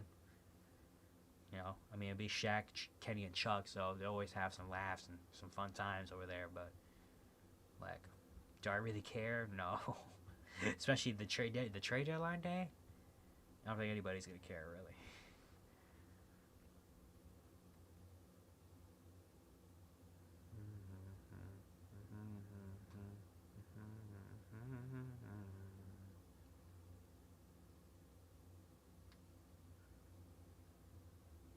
Brian Windhorst, what people in the league are saying about Phoenix. They're excellent at talent acquisition. They're not good at team building. Well, I think we've kind of seen that the past 2 years. I mean, the owners have definitely shown for Phoenix that they're willing to do anything. They're willing to do anything to go make a move, do all that stuff, But in terms of putting it all together and maybe making a great team, maybe not. The Bradley Beal situation, I mean, you applaud your ownership that they believe in themselves so much and they want to bring you a championship so much that they're willing to do all these moves. But you also are thinking like, dang, we didn't really need Bradley Beal anymore. Like now they're looking at themselves as Bradley Beal just like, damn. Like we messed up on that. And now it's kind of going to put them in a hole where now they're in this spot where it's like, I don't know what's going to happen after this season. Who knows who's going to be starting for the Suns in 2025, 2026. Who knows who's going to be on that roster. We know Bradley Beal's probably going to be there, though. If one thing for certain, we know that Bradley Beal will be a Phoenix Sun next year. Most likely, like 98% sure that Bradley Beal will be a Phoenix Sun next year. Hawks are making more trades. We got breaking news, another breaking trade. What does this change? Nothing at all, but it's a trade that definitely happened. Like, there's not even a graphic for Shams didn't even put a graphic for this. I kind of forgot this dude even played for this team. Like, this is not a trade at all that matters, but it's something that happened. So we're going to talk about it. We got to make it a little bit bigger. Here we go. And I'll put myself on the bottom for this one. Right, we'll do this. Oh, I can't do that. We'll just do this. All right. We got breaking news, breaking trade.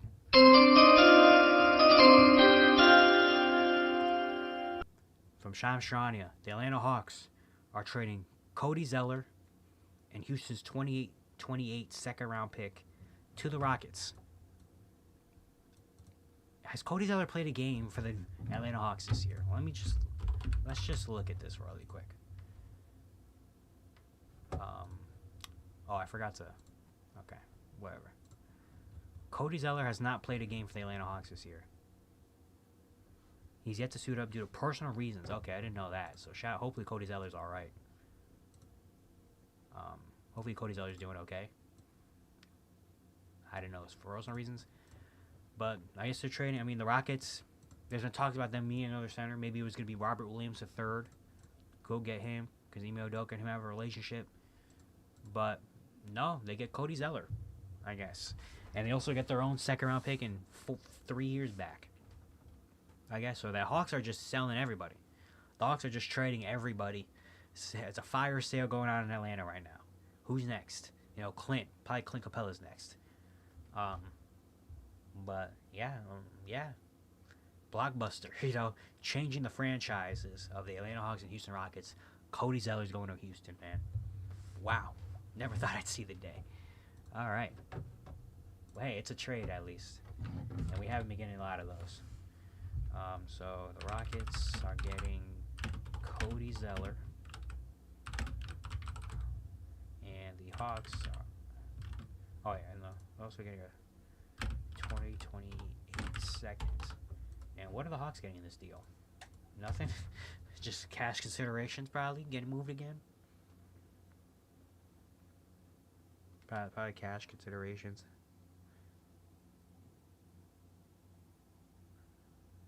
Man, cash considerations, bro.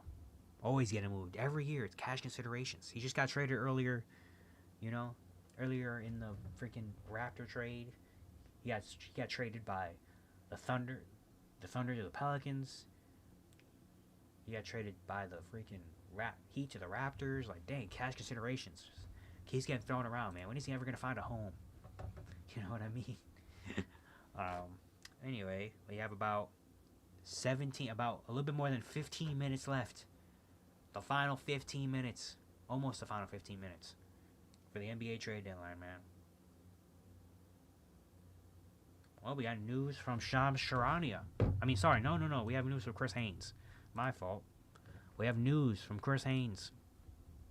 Not on a trade that just happened, but on a trade that already happened. We have some more details. So should I put should I do the no, I won't do it. Dennis Schroeder is being rerouted to the Detroit Pistons as part of the Jimmy Butler deal. So, apparently, originally, the Jimmy Butler 4-team deal, Dennis Schroeder was going to go to Utah, and Utah was probably going to buy him out. Instead, he's going to Detroit, where he might actually play for the Pistons. That's actually a pretty solid move for Detroit. I mean, Detroit, they don't really have who's their backup point guard right now? Marcus Sasser, who I love Marcus. I'm a big Marcus Sasser fan when he was in Houston. But, let's be honest here. He might not be a playoff backup point guard right now in his career. You know? But, now they get Dennis Schroeder, another guy that can be a backup guard. Maybe he can play next to Cade Cunningham if they need to. Another ball handler, which they desperately need, because right now, Cade Cunningham's literally the only guy that can have the ball in his hands. So, I like this for Detroit. They get Dennis Schroeder in there. You know, a vet point guard. He's been through this before. You know, he's done this. Another ball handler, a backup PG. So the Pistons are getting Dennis Schroeder now. I mean, the Pistons are a team again that has a lot of salary cap, has a lot of money available that they're just going to be taking out players. They took on Lindy Waters and Josh Richardson yesterday in the Jimmy Butler trade, but now instead they're getting Dennis Schroeder too. So that means, is Utah getting like Josh Richardson instead? Or is Detroit getting all three of these players and Utah's just going to get that second round pick and that's it? We'll see. But yeah, Dennis Schroeder going to Detroit. I like this. I thought he was going to be a buyout candidate. No, he's going to be a Piston. I like that for Detroit, man. That's really solid. Getting Dennis in there. Dennis has been moving around. Detroit is acquiring Dennis Schroeder from the Utah Jazz. Shams just tweeted, so it's official. Well, it was already official with Chris Haynes. From the Jazz. Pistons plan to keep Dennis Schroeder. Yeah, I assume that. So does that mean... So the Jazz are sending Dennis Schroeder to Detroit instead. So what does Utah get this time? Does Utah just get a second round pick and that's it? Because, I mean, Detroit has so much money. Maybe they're just going to take all three. They're just going to take Schroeder, Waters, and Josh Richardson? Or are they going to send, like, Josh Richardson instead? He's going to go to Utah. You know, instead of Detroit. I'd be so pissed. Okay, hold on. So, we got to do this. No, it's going to move this. Over here. Oh, nope. Just want this. This is going to go here. And we'll see what the finale of the Jimmy Butler deal is. But Dennis Schroeder. So we just got Cody Zeller getting traded to the Rockets. And we got Dennis Schroeder, instead of going to Utah in the Jimmy Butler 14 trade, he's going to go to Detroit, where the Pistons look like they're going to keep him. So, yeah, I'm excited, man. I thought Dennis Schroeder was going to be an interesting buyout candidate. But he's going to Detroit instead. Per Bob Myers, the Grizzlies reporting made a call on Kevin Durant. So there's a report a couple hours ago by Shams when he was on ESPN during this show saying that teams have been aggressively calling for Kevin Durant. Their team's still calling for KD. And so apparently, I was like, what are the teams that are calling for Kevin Durant right now, besides like Miami and Dallas? Apparently, Bob Myers said the Grizzlies were one of those teams that made the call. That's interesting. Kevin Durant on Memphis. What would that trade look like? Probably Desmond Bane, I would assume. Desmond Bane, Marcus Smart, basically trading the entire depth away. You're going to have a big three of Ja, Jaren and KD, because I'm not giving up Jaren if I'm Memphis. I'll give you Desmond Bain. I'm not giving up Jaren. You got what, big three of Ja, Jaren, KD in the West. Hey, that would move me a lot if I'm Memphis. I'll be honest, that would move me a lot if I'm looking at in the Western Conference. That'd be kind of crazy. You have, dang, so Ja, KD, and Jaren. KD as a Grizzly would be kind of crazy. I can't even picture him in the jersey. I'm trying to picture him in the jersey. I'm kind of in the throwback jersey. I can kind of see it, which they used last night. I love that every time the Raptors and Grizzlies play, they use the throwbacks. I don't know if that's their decision or if that's the NBA telling them to do that, but that's a really nice. That I mean, last night they used the Vancouver Grizzlies, the old Toronto Raptors. Like, I love that every time they play each other, they're going to use that because they both know, yeah, we know y'all want this. That's cool. But all right, we're officially, well, I'll wait for a couple seconds to say that. Grizzlies made a call for Kevin Durant.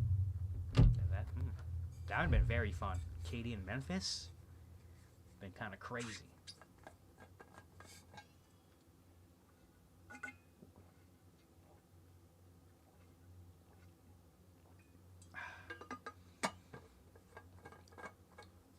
Water's cold as heck. Too loud. There we go. Mic is a little bit sensitive right now, so like when I drop my phone, I realize, oh shoot, I can hear that loud. So we are officially 10 minutes away from the NBA trade deadline. This is the final 10 minutes for y'all teams out there. Make the move now. You have no more time left. It's time now to make the move happen. You know? 10 minutes left, man. And then that's it. Trade deadline's over. We got a couple of trades on live here. About what? How many trades do we have live? Five, like what? 1, 2, 4. 4, and then the Dennis Schroeder reroute to Detroit. But that's it. Everything else has just been kind of rumors and stuff. Grizzlies made a call for Kevin.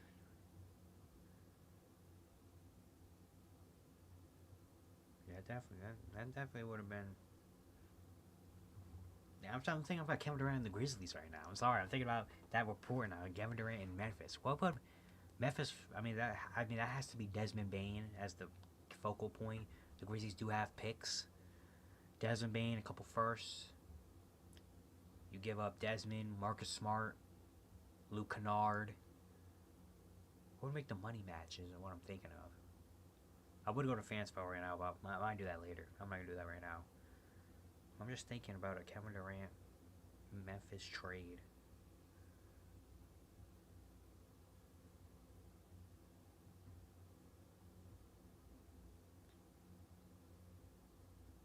Washington Wizards announced they have waived Reggie Jackson, which makes sense. We're at Did I say Reggie? Reggie. I have a thing sometimes. My R's and W's get messed up. I think when I said Marvel Rivals earlier, I think I said Marvel Rivals. I don't know why I do that sometimes. The Wizards have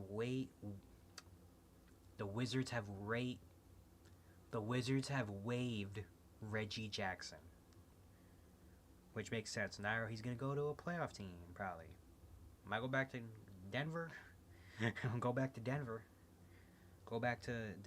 The Clippers. You know, maybe he goes to. If I'm Cleveland, maybe I make a call. We'll see. But yeah, so the Wizards.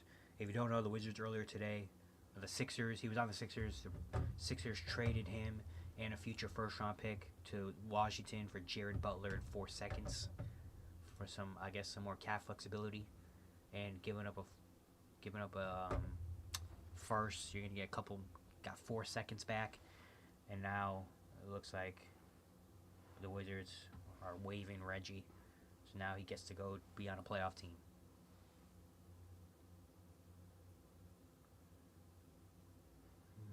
Mm-hmm.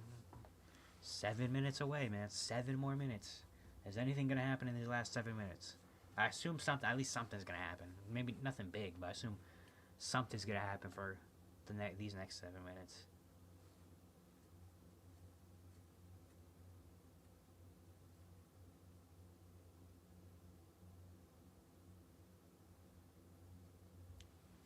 Kendrick Perkins says he was a real. Okay. All right, Kendrick. Okay. Okay, Perk. All right, whatever, man. Wait, so the Grizzlies, because the NBA Central report said they made a call on Kevin Durant. This Legion Hoop said the Grizzlies are trying to trade. Are the Grizzlies actively in talks with Phoenix? Because when I saw the NBA Central, on NBA Central it says the Grizzlies reporting made a call. So I'm assuming the Grizzlies called to see, but nothing definite. Legion Hoop says former Warriors GM Bob Myers just revealed on ESPN the Grizzlies are trying to trade for Kevin. Does that mean the Grizzlies are actively right now trying to get Kevin Durant? Because that first report I saw, I took it as the Grizzlies made a call, but eventually it's not going to happen, so that's why it got talked about. That's why Bob Myers said it, because it's not going to happen. If it's actually happening right now, the Grizzlies trying to get Kevin Durant, are we going to get a Kevin Durant trade in the next 5 minutes?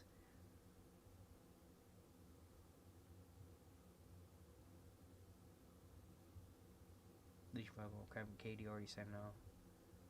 If that's actually happening right now and the Grizzlies are actively on the call with the Suns trying to make the deal happen, that'd be kind of crazy.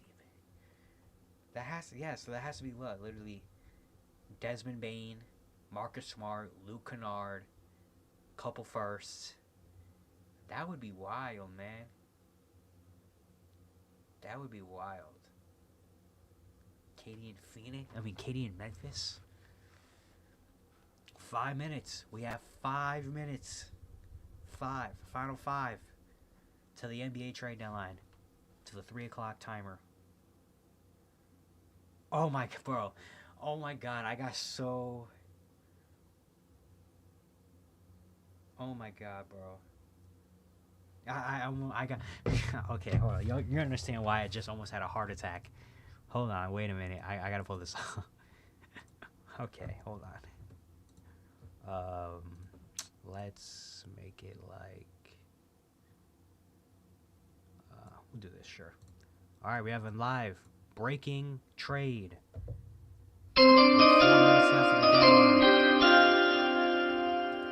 The Memphis Grizzlies are trading Marcus Smart and a 2025 first-round pick to the Washington Wizards in a multi-team trade that sends 2 second-round picks to Memphis, sources tell ESPN. Memphis creates roster flexibility with the move. We literally just were talking about KD to Memphis. And as soon as I said that, Shaz tweeted, I saw Memphis Grizzlies, and I had a heart attack because I was like, no way it just happened right now. But no.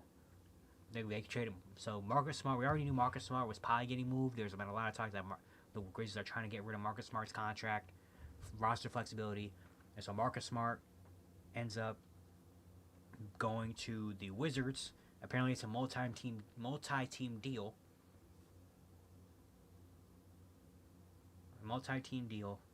And the Grizzlies are getting back 2 seconds. So I guess they also traded the first. They attached the first to Marcus Smart, sent him to Washington, because apparently everyone's just getting sent to Washington at this point. And they're also getting back a couple seconds. They also had another breaking trade that happened live too. Let me pull that up really quick. We just got another trade too. We're about 3 minutes left, so let's pull this up. Let's do that. So stuff's coming in right now. All right, we have another live breaking trade.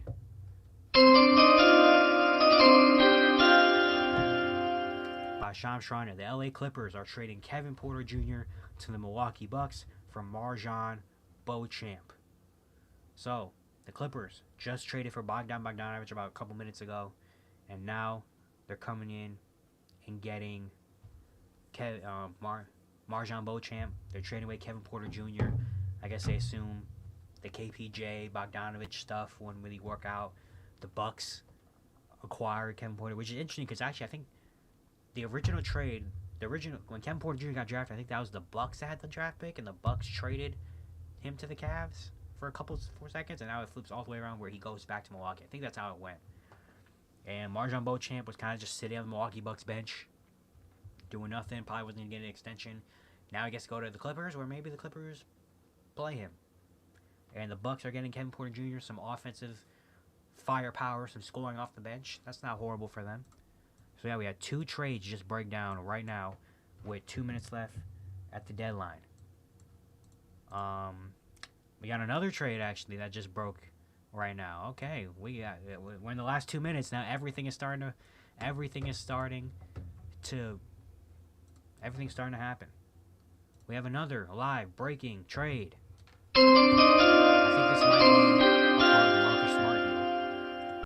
The Sacramento Kings are acquiring Jake LaRavia from Memphis.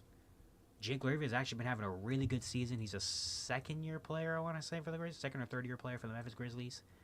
And he's going to end up in Sacramento. I assume this is a part of the Marcus Smart multi-team trade. So the Grizzlies are just kind of trying to make flexibility everywhere. So yeah, we got a minute left to the deadline, and now everything's going to start breaking in right now. So we just got the Grizzlies are trading Marcus Smart to the Wizards, along with a first-round pick. They're also acquiring 2 second-round picks in this move and a multi-team deal that also involves most likely Jake LaRavia getting sent to the Sacramento Kings. And we also got the Clippers trading Kevin Porter Jr. to the Milwaukee Bucks for MarJon Beauchamp. So we just got a couple of trades breaking down right now. We're in the last minute of the NBA trade deadline. So everything's about to get broken right now. And it's officially 3 o'clock actually right now. So the trade deadline is over. But you know the rule. If teams right now are still on call with the league, then the trades are still going to go through. But you can't pick up the phone right now and say, hey, you want to make a trade. That's over. But I'm sure there's a lot of teams right now that are on call making these moves. So we're going to wait a couple more minutes to see what officially goes down. So, okay, hold on. Let me just, I've been writing all the trade downs in my notes. So, okay, so the Grizzlies get, right now it's 2 seconds. Wizards get Marcus Smart. And also going to get 2025 first. And I assume the Jake LaRavia deal is also going to be a part of the Marcus Smart trade. So I'm just going to Ravia. Oh yeah. The Clippers get MarJon Beauchamp. And the Bucks are getting Kevin Porter Jr.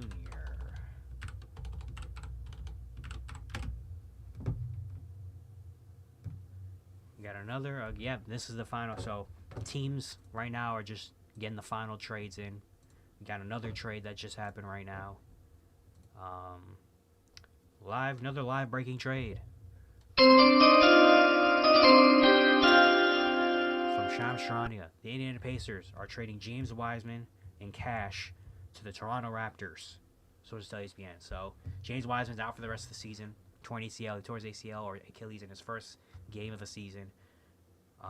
And they're trading him to the Toronto Raptors. So the Raptors are just taking in money, getting some cash.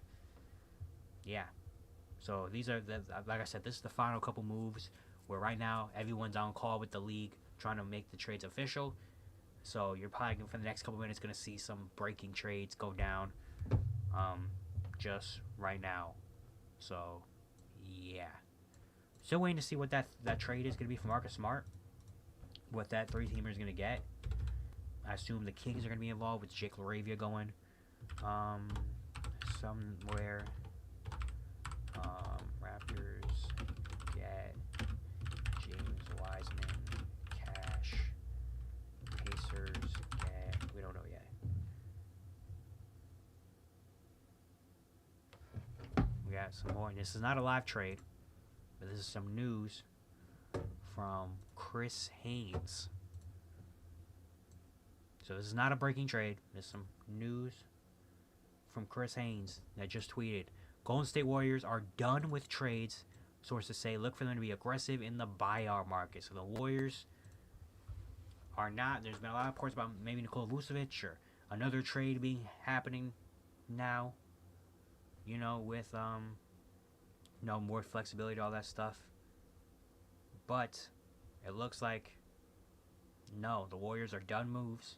So this means this is the Warriors right now, but they're going to be aggressive in the buyout market. So you're going to see. I also got a report from Bobby Marks about a couple minutes ago, saying that Ben Simmons is a name to watch in the buyout market. Cleveland and Houston are teams to watch for Simmons per Windhorst. So Ben Simmons, there's been talks about him potentially getting bought out. He's on the last year of his deal. He's been having a pretty solid year. So it looks like the Nets are probably going to buy out Ben Simmons, and he can go to a playoff team. So, yeah. So it looks like, well, I'm gonna wait. I'm gonna wait till like 3:08, 3:09 for me to officially not end the stream, but officially talk about the trade deadline. But it looks like right now that this is what the deadline is. No, right now, no Nikola Vucevic, no Cam Johnson, no Portland Trailblazers, no Chicago Bulls anymore. No OKC, Knicks, Lakers look like they're done. It looks like this is kind of what it is right now. Again, we're going to wait a couple more minutes because there's probably still maybe some last minute deals getting talked out right now with the league officials. So we're going to wait a couple more minutes. But once it hits like 3:09, 3:10, then I would kind of finally wait for it. But it just got crazy the last like 5 minutes.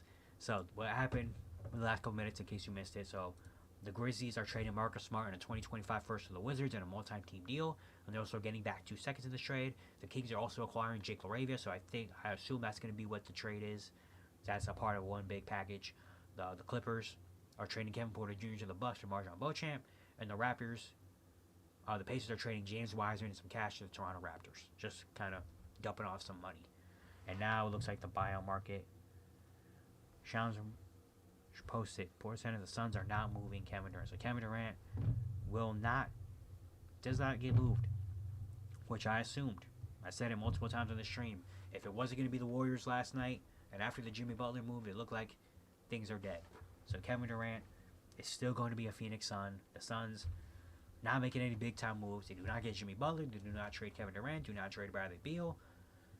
This is what the roster is right now, and they're going to have to move on with this. The only thing they did was they did get rid of Yusuf Nurkic and bring in Cody Martin and Vasilij Micic from Charlotte. But that's it. No big moves. No Vucevic is very interesting. At least for right now, it looks like Nikola Vucevic is still going to be a Chicago Bull, which is crazy to me that the Bulls did not get rid of Nikola Vucevic. After he's having such an amazing season, and he's probably at the highest value he's ever been at right now. So it looks like he's going to stay there. No Cam Johnson, who looked like he was going to be the kind of headliner of the trade deadline a couple weeks ago. Now it looks like he's still going to be a Brooklyn Net, which is kind of crazy. CJ McCollum does not get traded from New Orleans, so the Pelicans are staying, keeping him put. The Lakers don't make another big move. They're just staying with what they got. The New York Knicks don't make another move for a big man. They did trade Jericho Sims yesterday. That's a bigger part of the Kyle Kuzma, Chris Middleton swap. But that's it. Bulls also aren't trading Kobe White at all. They just signed Lonzo Ball last night to an extension. The Warriors are not making any moves to the deadline. After the Jimmy Butler trade, they're staying packed. What Chris Haynes just reported, the Warriors are staying packed, and it looks like they are going to just look at the buyout market and see what goes down. Yeah. So 3:07. It looks like this is kind of what the deadline is. No other reports of any other last-minute moves. We're just waiting to kind of get clarification on some of the trades, like what's the Grizzlies, what does that trade look like in the multi-team deal where they're trading Marcus Smart away? What's going to be the final details of that we're going to keep our eye on. But right now, it looks like this is what the deadline is. Right now, it looks like this is what the deadline is, man. So we already got all our blockbuster trades out of the way the last few days, and I talked about them earlier in the stream, but yeah, I'm gonna wait. I'm gonna wait 2 more minutes, and in 2 minutes, if stuff isn't going down and nothing else is tweeted out, then that's gonna be it. Oh, I think Mark's on. Let me find Mark Stein.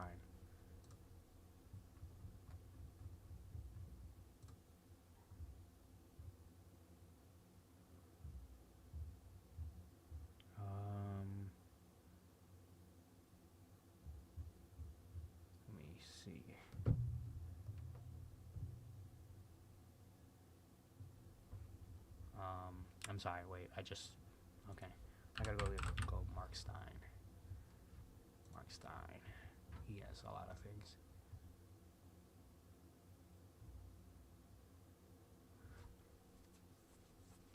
Okay, Mark Stein has this. Mark Stein says the Kings are sending a 2028 second rounder to Memphis, plus Colby Jones and Alex Len to Washington to acquire the Grizzlies' Jake Raven as part of the Marcus Smart trade. So the Kings are part of the deal.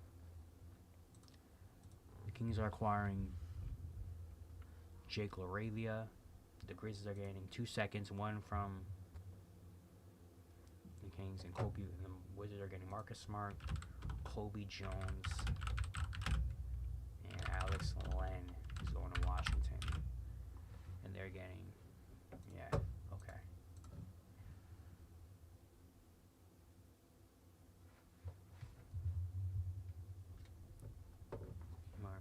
Okay, so Dennis Schroeder is going to Detroit. So that means the Jazz are getting Josh Richardson, which I thought. I think so. The Jazz are just gonna get. So Josh Richardson's not going to Detroit. Josh Richardson is going to Utah instead of Detroit, which gotta kind of suck. Where he thought he was going to Detroit, going to a young, maybe up and coming team. Nope, I'm going to Utah, and probably maybe. I don't even know if he's getting bought out. He might just stay there the rest of the year. Well, he might get bought out. Josh Richardson. KJ Martin also goes to Utah when he just got traded to Detroit yesterday. But instead, he goes to Utah. And they also get a second round pick. 2020 second goes to. Okay, so they got 2028 second, 2032 second. Okay.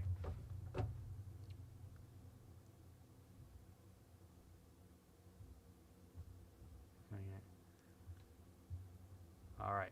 So I'm just looking at Mark Stein because he's got all the the little things. Shams and Chris Haynes supported the main stuff, and then Mark Stein. This is all kind of just like the little things in each trade. All right. So it looks like that's kind of what the deadline is. For Ian Begley, the Dallas Mavericks were very aggressive in pathways to acquire Kevin Durant, but obviously we know that didn't happen. So yeah, so the full trade for the Marcus Smart Big Three on the Marcus Smart 3-team deal is that the Wizards are getting Marcus Smart, Colby Jones, Alex Len, and the first-round pick. The Kings are getting Jake LaRavia, and the Grizzlies are getting second-round picks. So the Grizzlies unloading the contracts of Marcus Smart and Jake LaRavia. Just kind of get those contracts out of there, build up some salary caps, so maybe in the offseason they can go after Kevin Durant. And then they're just getting multiple second-round picks. So they're just doing that. That's the full trade. Right there. Yeah. And so, apparently also from Mark Stein, the Warriors made another run at Chicago's Nikola Vucevic at NBA trade deadline, but talks fizzled as the teams cannot agree on a trade construction. So, that looks like it. And Chris Haynes also just reported that Trae Young's future with Atlanta Hawks is becoming murky.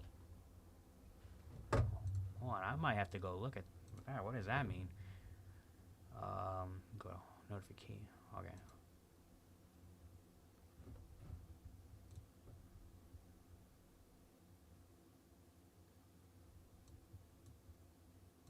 That's not.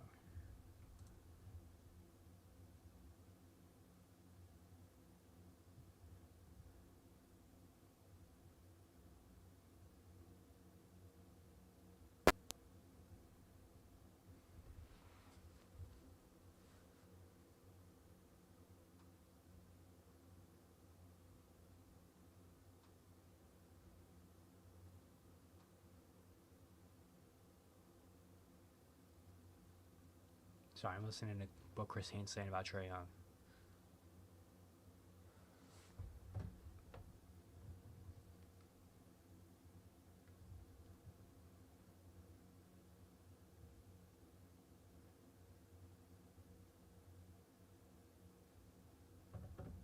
He didn't really say anything though. He said he clickbaited me. Feel like he was just talking about the Spurs radar. Trae Young is on the Spurs radar. Then De'Aaron Fox kind of fell in their lap, so that's it. But Trae Young is a fierce competitor. First competitor. Wants to win.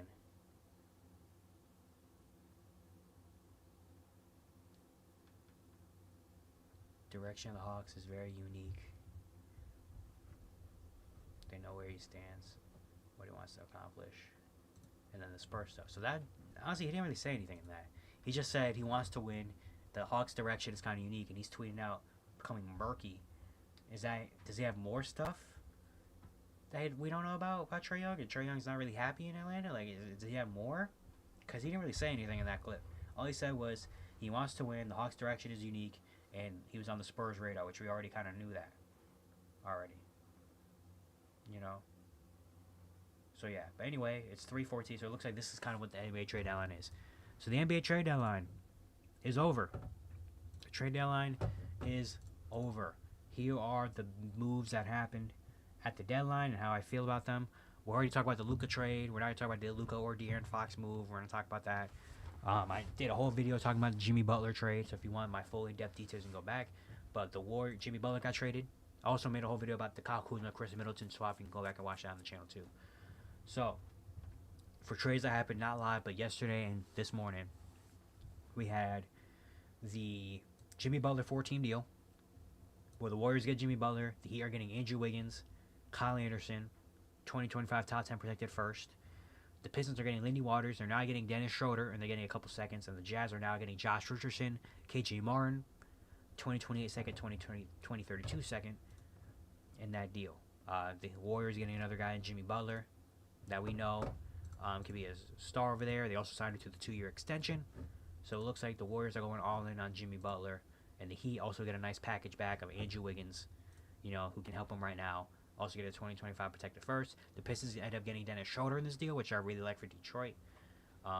We also had the Brandon Ingram. Brandon Ingram was dealt. The Pelicans traded Brandon Ingram to the Toronto Raptors for Bruce Brown, Kelly Olynyk, a 2026 first and a 2031 second. The Raptors buying low on a guy that has all-star potential. It's going to be a very interesting fit over there with B.I. along with RJ, Scotty, Grady Dick, Mayo quickly. Now you have Brandon Ingram, who we assume are also going to have to get paid this summer. And the Pelicans got Bruce Brown and Kelly Olynyk, did not flip Bruce Brown or Kelly Olynyk either. So it looks like might get bought out. We had also a trade last night. The Hornets traded Mark Williams to the Lakers for Dalton Knecht, Cam Reddish, a 2031 first and a 2030 swap. The Lakers getting a center for the future in Mark Williams. And the Hornets are getting some young players, some pick back, but the Lakers make a great trade there. Earlier this morning, we had the Sixers trading Reggie Jackson in a 2026 first to the Wizards for Jared Butler in 4 seconds. Reggie Jackson eventually getting waived by the Washington Wizards. But yeah, the Sixers getting some cap flexibility, and the Wizards get a first-round pick.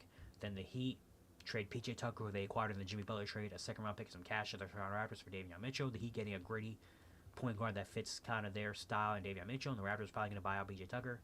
Then live on the show, we had a couple trades happen. We had the Suns trading Yusuf Nurkic and a 2026 first to the Charlotte Hornets for Cody Martin, Vasilij Micic, and a 2026 second-round pick. Hornets get rid of the contract of Yusuf Nurkic that we know wanted, and they also have to give up a first-round pick. But then the Hornets get a center, I guess, that they can use in the Suns. They're getting back Cody Martin, Vasilij Micic, 2 very solid wing players. Then we have the Hawks trading DeAndre Hunter to the Cleveland Cavaliers for Caris LeVert, George Niang, 3 seconds, and 2 pick swaps. For the Cavs, they get a high explosive wing in DeAndre Hunter that could win 6th Man of the Year this year. It can help their scoring outbursts, and the Hawks get rid of Hunter at the highest value. I guess they could, and they get back a couple second-round picks. But they also traded Bogdan Bogdanovic to the LA Clippers for Terrence Mann, Bones Highland, and 3 second-round picks. So they're giving up Bogdan Bogdanovic, who is at a low value right now. The Clippers, I love that trade for the Clippers. They get a chance on a guy that we know could be a 6th Man of the Year candidate for them and can bring some explosiveness to that offense. We had the Hawks also trading Cody Zeller in a 2028 second to the Houston Rockets. We had the 3-team trade where the Grizzlies are getting 2 second-round picks. The Wizards are getting Marcus Smart, Kobe Jones, Alex Leonard, and a 2025 first. And the Kings are getting Jake LaRavia. Then we had the Bucks trading Marjon Beauchamp to the Clippers for Kevin Porter Jr. And we had the Pacers trading James Wiseman and some cash to the Toronto Raptors.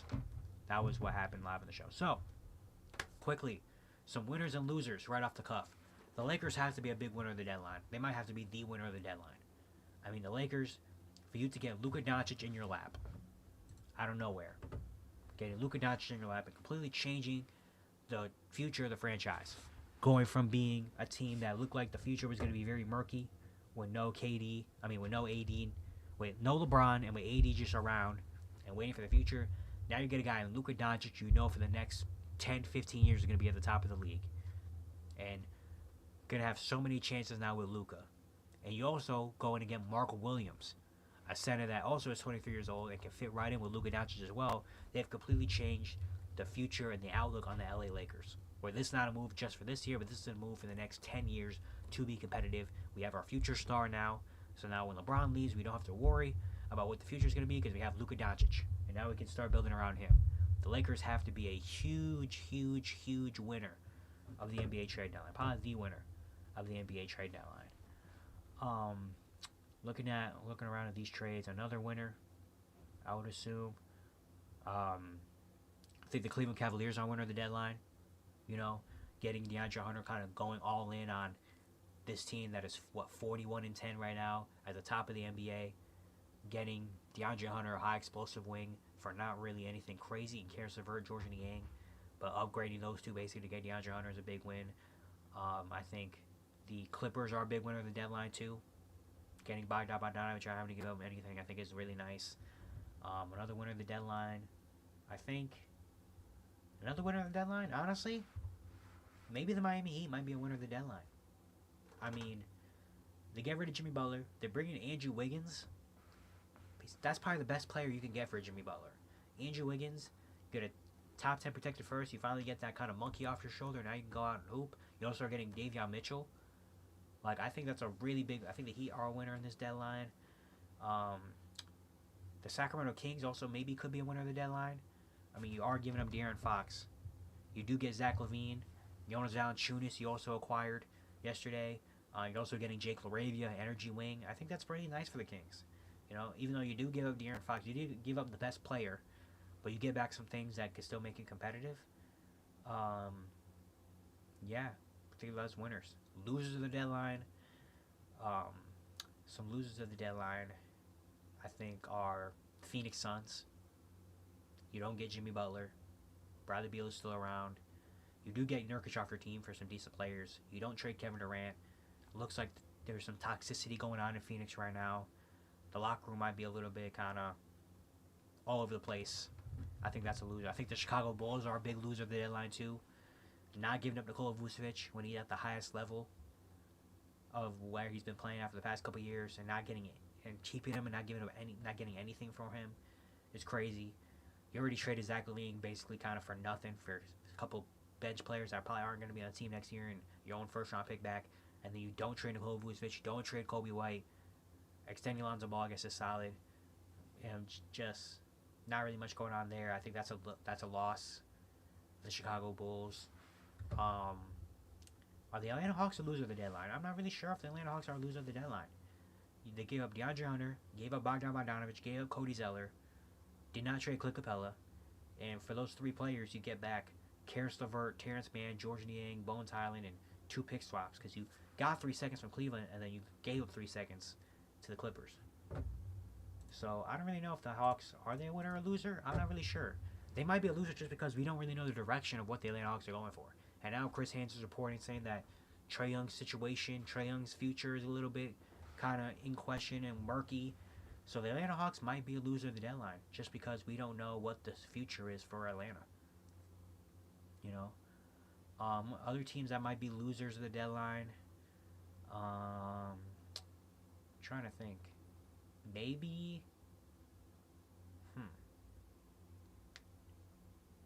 Trying to think of other. Maybe the Warriors do get Jimmy Butler, but they also don't get anything else. So it looks like they're going to be kind of exploring the buyout market. I think the Brooklyn Nets could be a loser of the trade deadline, just because they don't give up Cam Johnson. Cam Johnson's still around. When Cam Johnson was playing at the highest value he could, and you don't get anything for him, you keep him around, and now you have to wait till the offseason to trade him, I guess. So the Nets definitely could be a loser of the deadline. You know,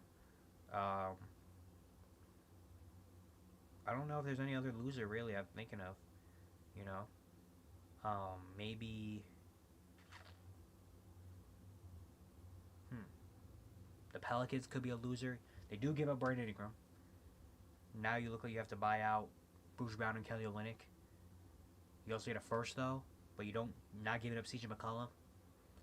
You're not trading CJ McCollum. Well, maybe I don't think they're a loser. I think they're just kind of in the middle.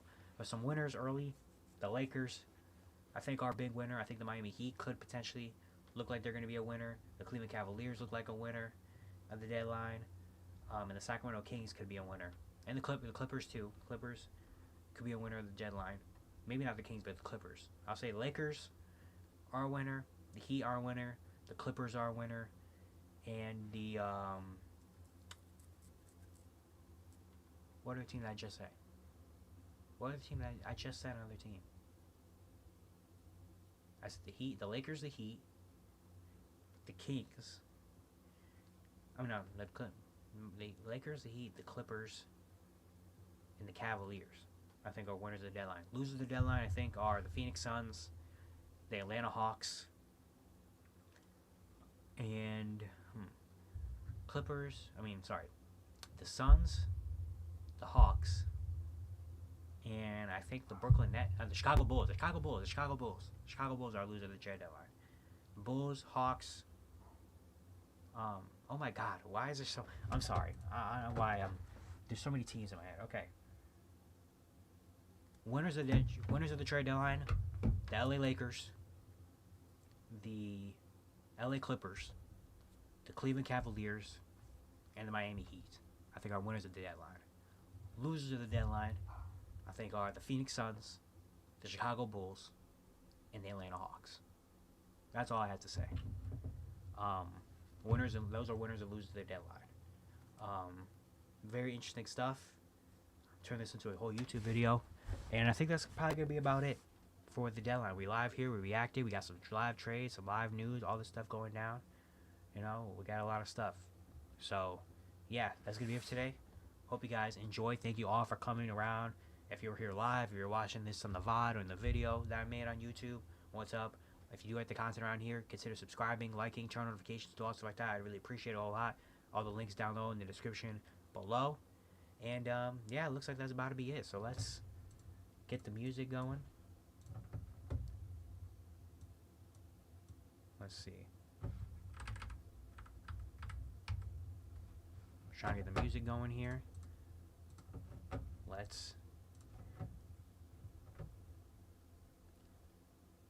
Sorry, there's ads going on YouTube right now. My bad. Let's get the music.